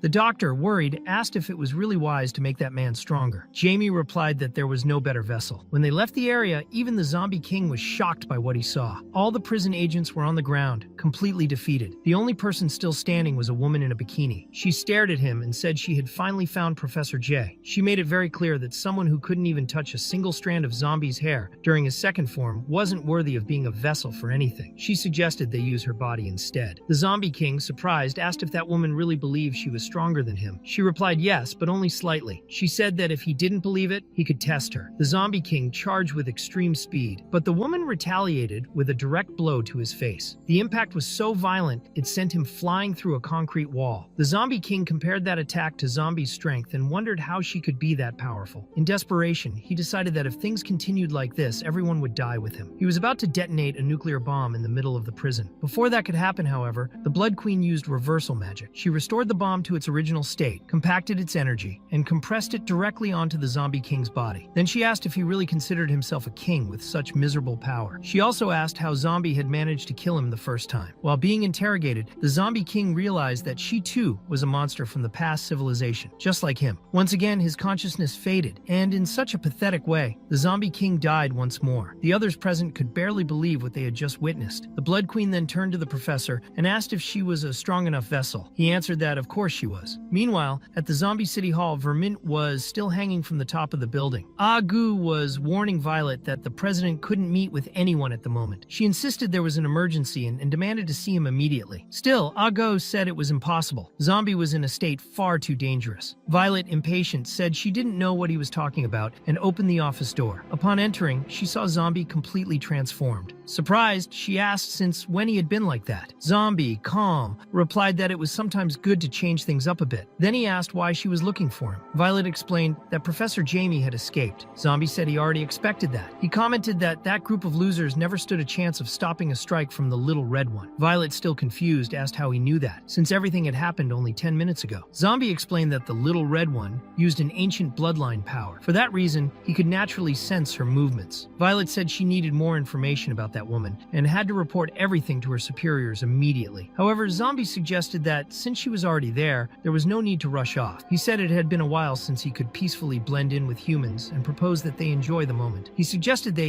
eat something, have a drink together, or simply take a walk around the city. Violet, suspicious, warned him not to try anything funny. She said she knew very well what he had done to Inspector Chen and didn't have time for strolls. Even so, Zombie asked if she wasn't curious to know how his bloodline power worked. The surprise was immediate. Violet asked if he also had that kind of power. She figured that if it was true, that woman from before would soon come for him. Meanwhile, at the hospital, the presidents injured by the Blood Queen's attack were being rescued. The chief ordered them to call the department director immediately. At the same time, back at the old laboratory, the Queen and Jamie had already taken full control of the facility. The professor carefully observed his new partner and praised her physique, saying it was the first time he had seen such an extraordinary body. La Ling, attentive, wanted to confirm whether the experiments were being conducted properly. He wanted to know if the genes would truly enhance his queen and warned that she must not be harmed under any circumstances. The doctor replied that they should relax. Jamie's research was extremely serious and among the most advanced studies ever conducted by humanity. The professor explained that he had already achieved success in previous experiments, but all the cases involved enhancements based on Zombie's genes. Since the queen was also not human, he saw no problem in continuing with the process. All they needed now was genetic material from Zombie himself. La Ling, concerned, asked if that meant tearing off a piece of him. He considered that a serious problem. The professor assured him he wasn't foolish enough to send someone to their death for that. The Blood Queen asked how they planned to obtain the sample, since Zombie clearly wouldn't hand it over willingly. The doctor replied that it wouldn't be a problem. They already had what they needed. He explained that they possessed a genetic sample from Zombie thanks to Dawn, who had undergone a full body exam to determine whether she had turned into a zombie. During that exam, a genetic sample had been collected. With that, the experiments could begin. Meanwhile, Zombie was calmly having dinner with Violet. During the meal, she began to better understand how the bloodline power worked. She wanted to know if there were any side effects. But in the middle of the explanation, Zombie reverted to his normal form. Violet got annoyed and complained that he hadn't finished explaining before switching back. She said she had canceled an important commitment for that meeting, and he didn't even respect it. Zombie replied that he didn't want to remain in that form any longer, and hadn't forced her to see him like that. She was there of her own free will. Then Violet asked where the peppers were. The head chef informed her that all the peppers in the city had been confiscated by direct order of Department Leader Blackie. 2 months later, Zhang was visiting the hospital for the second time to meet with the chief. He wanted to know if she had sent the emergency message. Zhang replied that she had. She had used the satellites to ensure the fastest delivery possible and even classified the situation as red alert. Still, she was frustrated. She said everyone was useless and asked how they could have been defeated by a single woman. The chief explained that their opponent was different. She wasn't from their era. Zhang said she already knew that and confirmed that the message had been sent. The department chief had most likely already received it. Indeed, the messengers reached him shortly afterward with the emergency report. They said that Professor Jamie, who had recently been captured, had escaped. However, the department chief was standing in front of the remains of an ancient body belonging to someone from a forgotten era. La Ling was examining the corpse lying on the ground and stated that it had over 134 fractures, as if it had been crushed by some kind of monster. What was most frightening was that the remains had been burned to the limit, which explained why the body hadn't decayed even after hundreds of years. In the end, it was nothing more than a hollow shell, with no research value. One of the subordinates noted that there were clear signs of a major battle there, and that with that level of technology, he didn't know what kind of creature could have caused such damage. The department chief agreed that there was nothing else of value to be found at that location, and asked what the emergency was. The messenger reported that the Extraordinary Academy had recently recruited a new president who had managed to capture Professor Jamie, but for some reason, he had escaped again. Many presidents were injured during the process, and headquarters was now in a state of emergency. The available combat power was insufficient to deal with the current situation. Given that, the department chief decided they would depart for the site immediately. However, before that, one of the subordinates found a symbol marked on the ground. When pressed, the symbol revealed a hologram, an ancient message. Impressed, the subordinate wondered how it was still functioning after millennia. The department chief remained calm as he coldly analyzed the projection. A hooded man appeared in the message and said he could make a human more powerful, as long as that person made a life oath to protect human civilization. The chief found it fascinating, as it could help him better understand the ancient humans. Curious, he asked how that civilization had been wiped out. The answer came directly. The projection revealed Zombie's face. 1,000 years ago, Earth was completely different, divided into 7 great continents and 8 oceans. There were more than 200 countries, all highly advanced. In order to strengthen humanity, they had unified their resources and discovered the technology necessary to build spaceships. Science had reached an unprecedented level. They had even faced aliens, but human technology had surpassed that of even their space enemies. As for the monsters hidden deep beneath the earth, those weren't even considered a threat. However, there was one enemy they couldn't defeat: zombie. According to the hooded man, everything that happened was his fault. One of the soldiers, upon hearing all that, asked if the chief didn't think they were being deceived, since that zombie didn't even seem that powerful. But the department chief replied firmly, the ancients wouldn't joke about something so serious. There was a reason humans had fought zombies since the dawn of time. Perhaps that was the true reason behind the creation of the academy, and the reason why humanity evolved so much in combat, to completely eradicate the zombies. All of that was because of him. The chief then asked the elder how they should deal with that terrifying monster. The projection explained that its time was limited. It was only a shadow of the past, surviving through its memories, turned into artificial intelligence. In the past, they focused solely on technological advancement, but now they saw they had taken a different path. They never thought a human body could reach that level. But that body represented a new hope. With the combination of human physical strength and ancient technology, perhaps they could defeat him. Before them appeared a gauntlet, a powerful piece of equipment from the elders. The hooded figure stated that no matter what kind of race appeared on Earth, only zombies were his true enemies. The department chief thanked him for the trust, promising they wouldn't disappoint. It was time to go. First, they needed to deal with Professor Jamie. But finding a single zombie among so many powerful people wouldn't be easy. It was like looking for a needle in a haystack. Meanwhile, Violet was with him. Zombie himself, humanity's greatest enemy. And Zombie, unaware of anything, was wondering who this department chief Violet kept talking about was. At the laboratory, Professor Jamie was finally completing his experiment. The creature was going through the process of evolution. Elsewhere, La Ling commented that the blood tribe had only a single coin. As a leader, he couldn't feed his members even if they worked 10 different jobs a day. That coin had been obtained through begging. The vampire girl, trying to cheer him up, suggested that instead of complaining, they could make use of their abilities. They were vampires, after all. Why not do a little side work? She was suggesting a bank robbery. On her way there, she had passed by a bank and noticed how slow and clumsy the employees were, taking over 30 minutes just to hand out money. She had never seen such an inefficient bank. La Ling thought it was an excellent idea. Later at headquarters, the department chief was preparing a meeting with all the presidents who could still move after the battle against the queen. And of course, Zombie was also present. Meanwhile, La Ling and the other vampire were heading to the bank to carry out the robbery. Everyone was wearing animal masks, in payday style, but they ended up choosing the exact bank where Blackie was. He was calmly sipping tea while receiving the report from the Zombie People's Bank. The report stated that the bank's current assets totaled $435 billion. Blackie warned his subordinates to review all accounts extremely carefully. As representatives of His Majesty, they couldn't afford even a single mistake in the city's finances. The soldiers obeyed, but it was at that exact moment the robbery began. Blackie, watching through the window, could clearly see what was about to happen. La Ling, leaving the bank with bags of money in hand, shouted that they would never live in poverty again. But the joy didn't last. As soon as Blackie learned of the robbery, he went straight to the vampire. When La Ling saw the zombie approaching, he looked at his partner angrily and asked the name of the bank they had just robbed. The vampire replied that he didn't know. He couldn't read. Another vampire, who could, read the sign and said it was the Zombie People's Bank. That's when La Ling realized how deep in trouble they were. Blackie was already ready to wipe them out.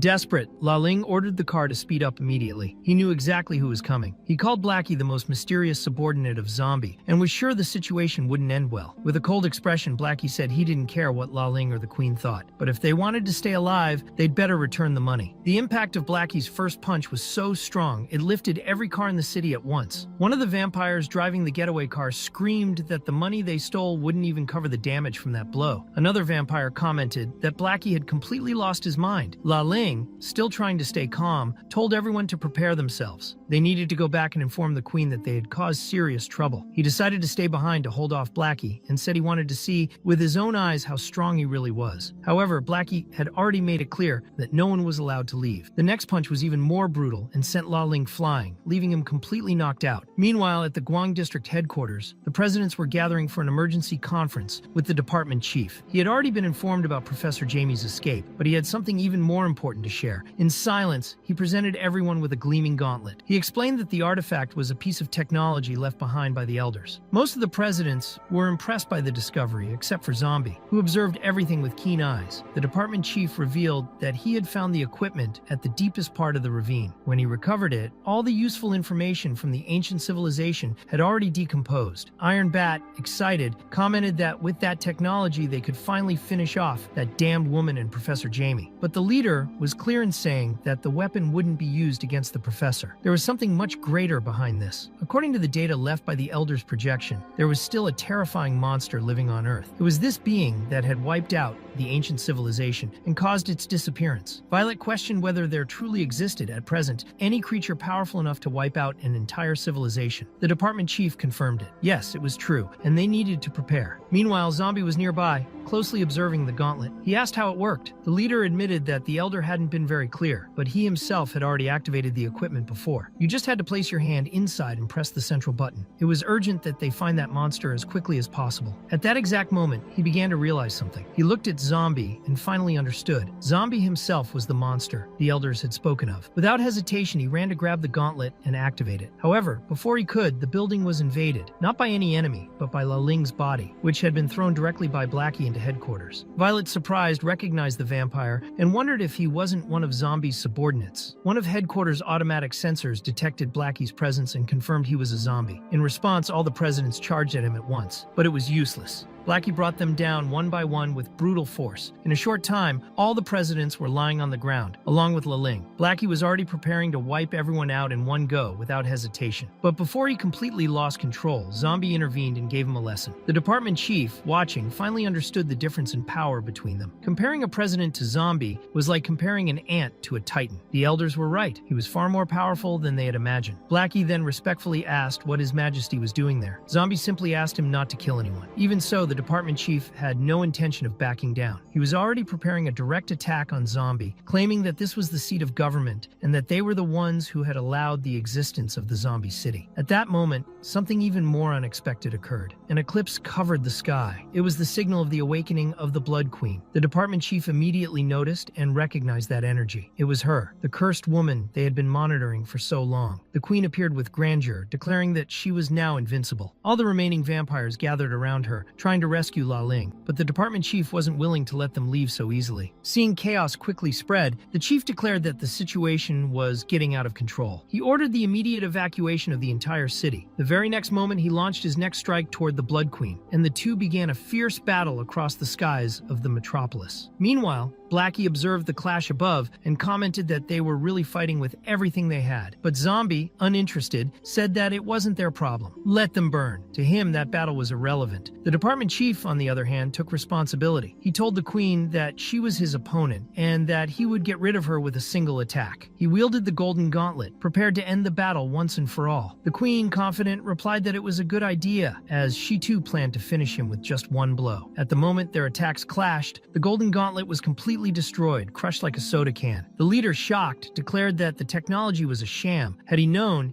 he would have handled it all himself from the start. But the queen admitted that, despite everything, he was the most powerful human she had encountered in centuries. She said that if this duel had happened 1,000 years ago, when the technology was still functional, the result might have been uncertain. However, now she regretted that he would die that day. Before that could happen, Violet intervened. Her attack was so powerful that it forced the queen to retreat and dodge toward buildings several blocks away. Violet stared at her firmly. She said the queen had chosen the wrong opponent. At that moment, Violet was using Zombie's mutated genes, acquired back when she had been bitten by him. She wasn't the only one. Dawn was also in battle, taking down enemy vampires one by one. Zhang, watching from afar, wondered when Violet had become so powerful. Iron Bat murmured that something very strange was happening. Even Dawn was fighting another vampire in an intense duel. Their battle was brutal. Dawn kicked, punched, and took her opponent down with clean and precise blows. The department chief was also surprised by Dawn's strength. He wondered when she had gotten so strong. The vampire tried to trick Dawn using blood clones, but it didn't work. On the first move, Dawn identified the original and struck with precision. The vampire was confused. She wondered whether that woman was even human. Back to the main battle, Violet's next strike was violent enough to cut multiple buildings in half with a single sweep. The department chief, increasingly bewildered, said the situation was completely out of control. He knew something was wrong. The queen, in turn, began to grasp the gravity of the situation. She had been enhanced in the past, but realized that Violet wasn't who she was looking for. Her goal was revenge, something that had humiliated her hundreds of years ago. Even so, she believed that with her current strength, she could easily torture that girl to death. Recognizing the difference in power, she declared that Violet wasn't her opponent and suggested that she step aside. Violet, however, agreed. She said that indeed, she wasn't a match for the queen in her current form, but she also stated that she didn't think the Blood Queen could defeat Zombie. She then revealed that she hadn't shown everything yet. She was about to unleash her second form, something similar to what Zombie himself did. After the transformation, Violet resembled a monster more than a human. The visual impact was so strong that even Zombie couldn't quite understand what was happening. The vampires watched in confusion. Some of them wondered if Violet was also capable of shape-shifting like the zombies. She, in turn, simply stared at the queen and said it was time to stop with the useless talk. The fight needed to resume. Now it was Bloodblade versus the head of the Department of Swordsmen. Violet's slash tore through the air, striking the queen's blood cells directly and causing a red rain to fall over the city. Upon witnessing this, the vampires lost all hope. One of the leader's soldiers stated that Violet had destroyed every cell in the queen's body with that attack. Meanwhile, Zhang watched everything with frustration. She hated being left behind by Violet, but there was nothing she could do. Violet, however, didn't see it as a victory. She knew the Blood Queen wasn't that fragile, and she was right. The queen began to regenerate from a single drop of blood. Some of those present commented that the whole scene was becoming completely absurd. Zombie, laughing at the situation, said the little red one was getting serious. He figured it would be better to move to a safer place to watch the fight. Violet then stared at the queen once more and said that Zombie himself had told her that the queen was an undead monster from centuries ago. Therefore, she couldn't be judged by human logic. The department chief, hearing this, was confused and asked what she meant by that. Suddenly, his ancient technology began reacting on its own, as if recognizing something. Meanwhile,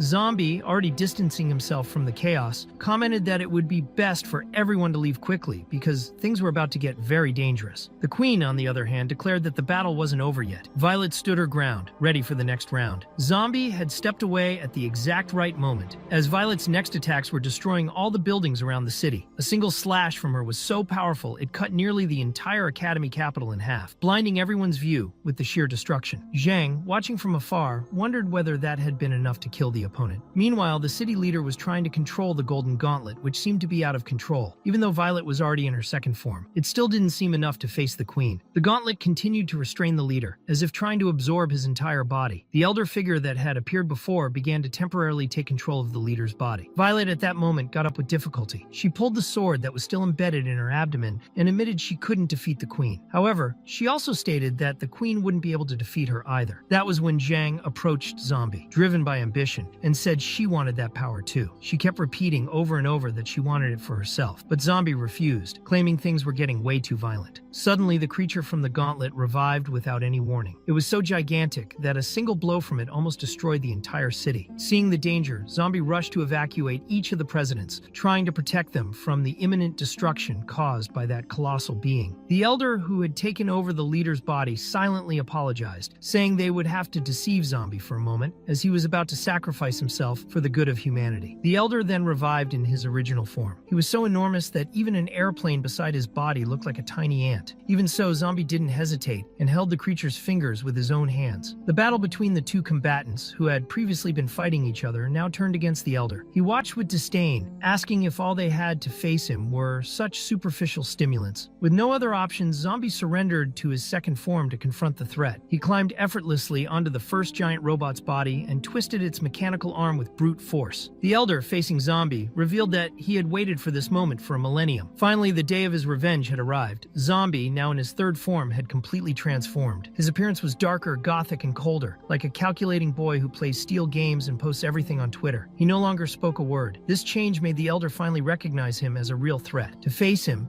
the elder summoned his army of ancient technology. The city chief was watching everything and wondered if the ancient people had always been that powerful. Iron Bat replied that, next to them, he felt like a mere caveman. But even with that army of ancient soldiers, they posed no threat to Zombie, who tore them apart with his bare hands. A single punch from him was enough to completely destroy the massive Megazord. The elder was outraged and asked why Zombie wasn't using all his power. He accused him of underestimating him. Then he summoned even more colossal robots. The Academy presidents, the readers of the story, and even the people watching that over-the-top scene began to wonder how far this would go. It was all too surreal.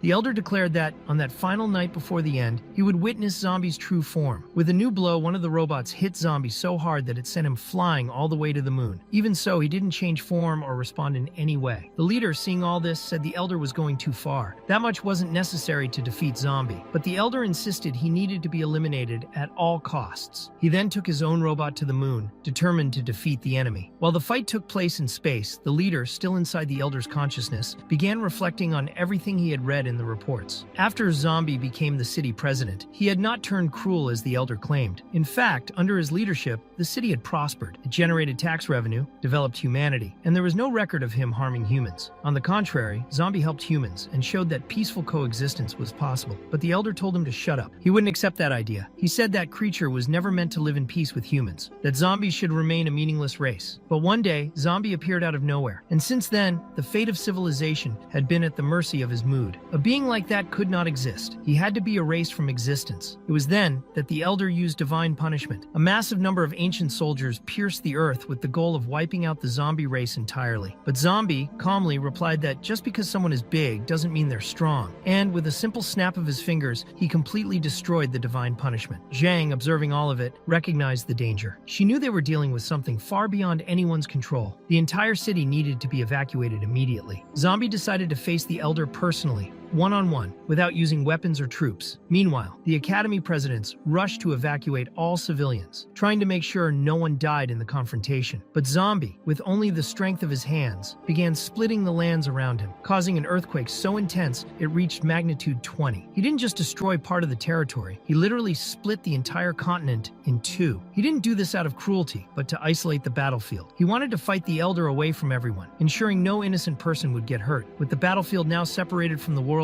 Zombie finally reached his next form. The Blood Queen, watching from afar, admitted even she didn't know that transformation. But the elder, upon seeing Zombie's new appearance, recognized it immediately. It was the same form he had seen in the past, before the end of the old humanity. Blackie, realizing the gravity of the situation, warned that His Majesty had lost control and needed to get out of there immediately. But the elder was excited. Finally, after all this time, he would have the battle he had waited for. However, Zombie didn't even need to exert himself. Without touching the enemy, he simply crushed the elder's body with the sheer force of his presence, as if squashing a soda can. The elder was completely destroyed. The only body that remained was that of the department leader, now fallen and powerless. Blackie was alarmed at the possibility that if Zombie killed the human leader, it could trigger a diplomatic war between the races. But to his surprise, Zombie didn't kill the leader. Instead, he used his powers to fully restore his destroyed body. The leader himself, upon waking up, was confused, not understanding how he was still alive. That was the moment he realized why the ancient people had tried so hard to eliminate Zombie. They didn't hate him. They were just afraid. After restoring the leader's body, Zombie returned to his normal form. He asked if Violet could now also use the power of the bloodline. She confirmed she could, but made it clear that it was only thanks to him. However, also because of him, their house had been practically destroyed. She commented that he could have defeated the elder with a single blow, but instead chose to split the earth in half. Zombie replied that he didn't want to scare people too much, so he decided to isolate the fight elsewhere. In truth, the ones who were truly frightened by it all were the vampires. The Blood Queen completely abandoned her plan to defeat Zombie. The impact of that event was so extreme that the southern continent was displaced 130 kilometers from the original one. This completely altered the planet's climate and created a deep rift unlike anything ever seen before. 2 months later, the cities were in the process of reconstruction. Thanks to the fast evacuation, there were not many human casualties. Zombie took full responsibility for rebuilding several destroyed provinces. Meanwhile, the human leader was reviewing his reports. After facing that overwhelming force firsthand, he was now reflecting on what he should do next. It was then that he sent Inspector Chen to buy a tray of high-quality eggs. He was preparing to visit Zombie. In the new city under construction, called Blood Tribe, Ling was leading the construction efforts. He said that this place would now be their new home. A suspicious vampire,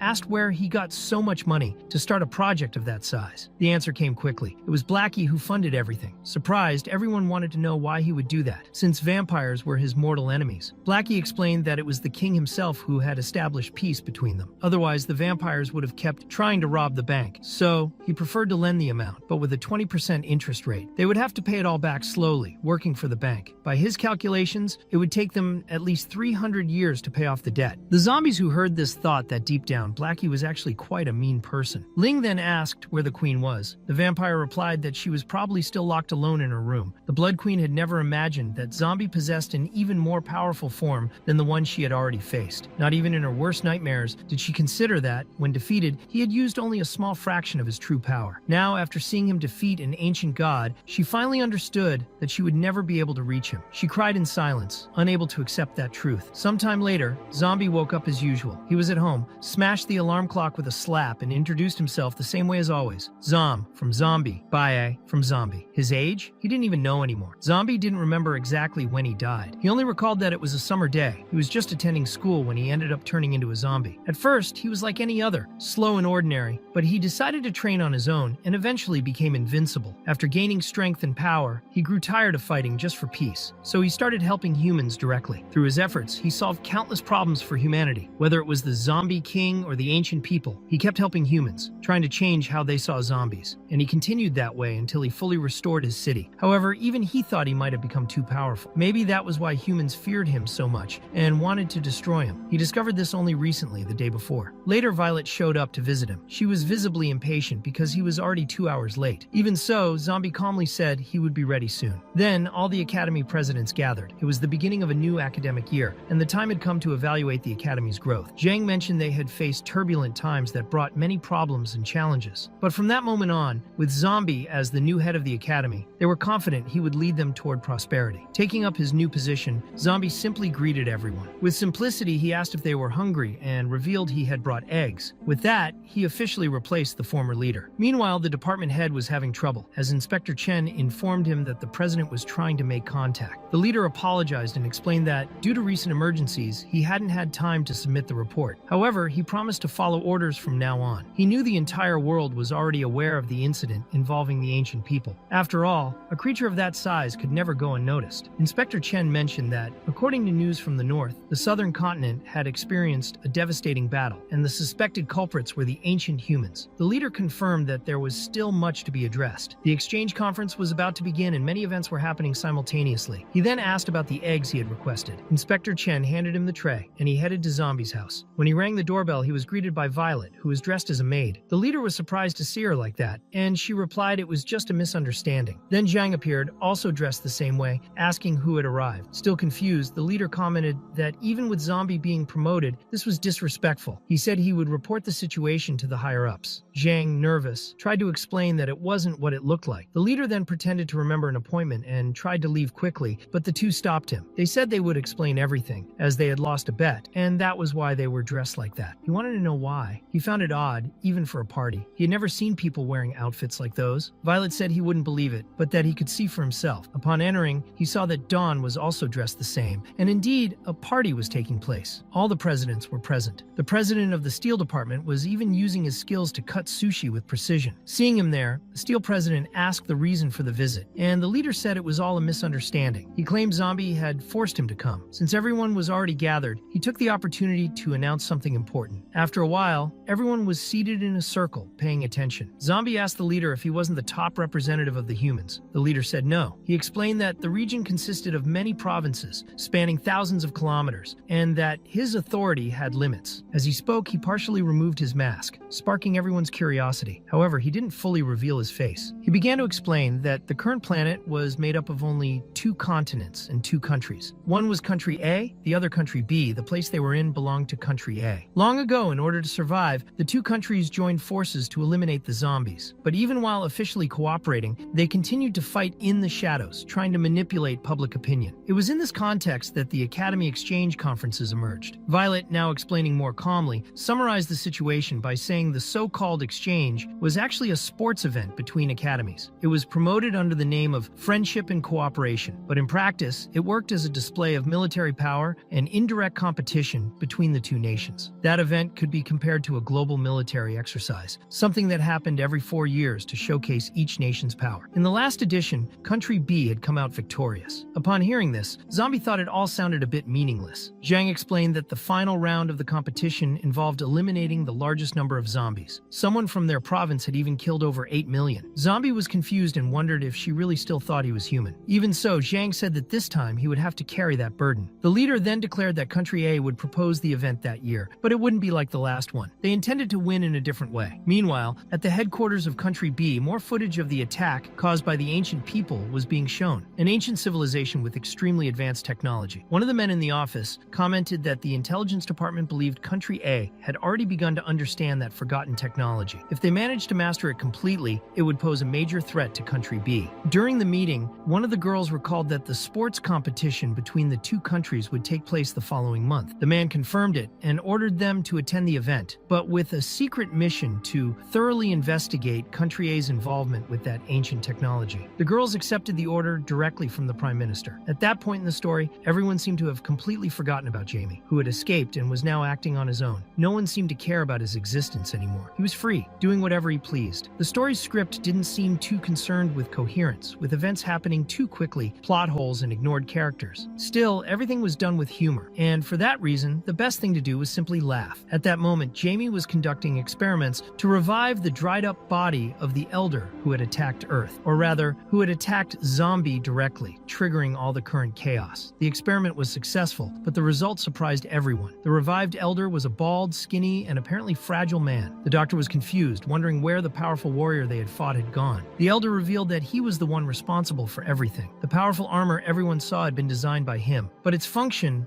wasn't to fight. He was an engineer specialized in mecha suits. He just wanted to look impressive. Jamie was disappointed, as he had expected to face someone with actual combat skills. The Elder then suggested that despite their different backgrounds, the two of them could work together. Jamie hesitated. He said he had already been defeated by Zombie, and believed he was even stronger than the members of the Blood Clan. Thinking back, he admitted it was a mistake to face him and said he didn't want to be bothered anymore, as he had more important research to conduct. But the Elder insisted. He said his civilization had been studying Zombie's genes for thousands of years, and that Jamie's current method would not work. The real danger of Zombie was not just his strength, but his ability to grow continuously stronger. He was a monster that could evolve forever. The Elder claimed that he and Jamie were, at that moment, the two most intelligent people in the world. Jamie mastered biology like no one else, and the Elder was an unmatched engineer, fully knowledgeable about Zombie's genetic usage. Together, they could create a new type of zombie. When he heard that, Jamie accepted the proposal, and the two formed a partnership, hopeful about the results they could achieve together. Meanwhile, in a meeting at Zombie's house, everyone was shocked by the leader's decision to appoint him as the president's personal bodyguard. Violet thought it was absurd, saying he might end up killing the president. The leader, however, seemed helpless. The president would soon travel to Country B, and the tension between the two nations was evident. With the advancement of ancient people's technology, the risk was even greater. The president had requested a few specialists from the province as bodyguards, and Zombie, who had been trying to earn the humans' trust and have his race accepted, saw this as the perfect opportunity. His identity could not be revealed yet, so the advisors from the Guangdong province would be under his command. To ensure his safety, Zombie could choose 2 trusted people to accompany him. The leader wished him good luck, and later, at Zombie's city hall, where Vermint was still oddly hanging up high for some reason nobody questioned, Zombie informed everyone that he had been summoned as the president's bodyguard and could take 2 assistants. Blackie said he unfortunately couldn't go, as the annual financial inspection was approaching. Agu also declined, explaining the same applied to the security department.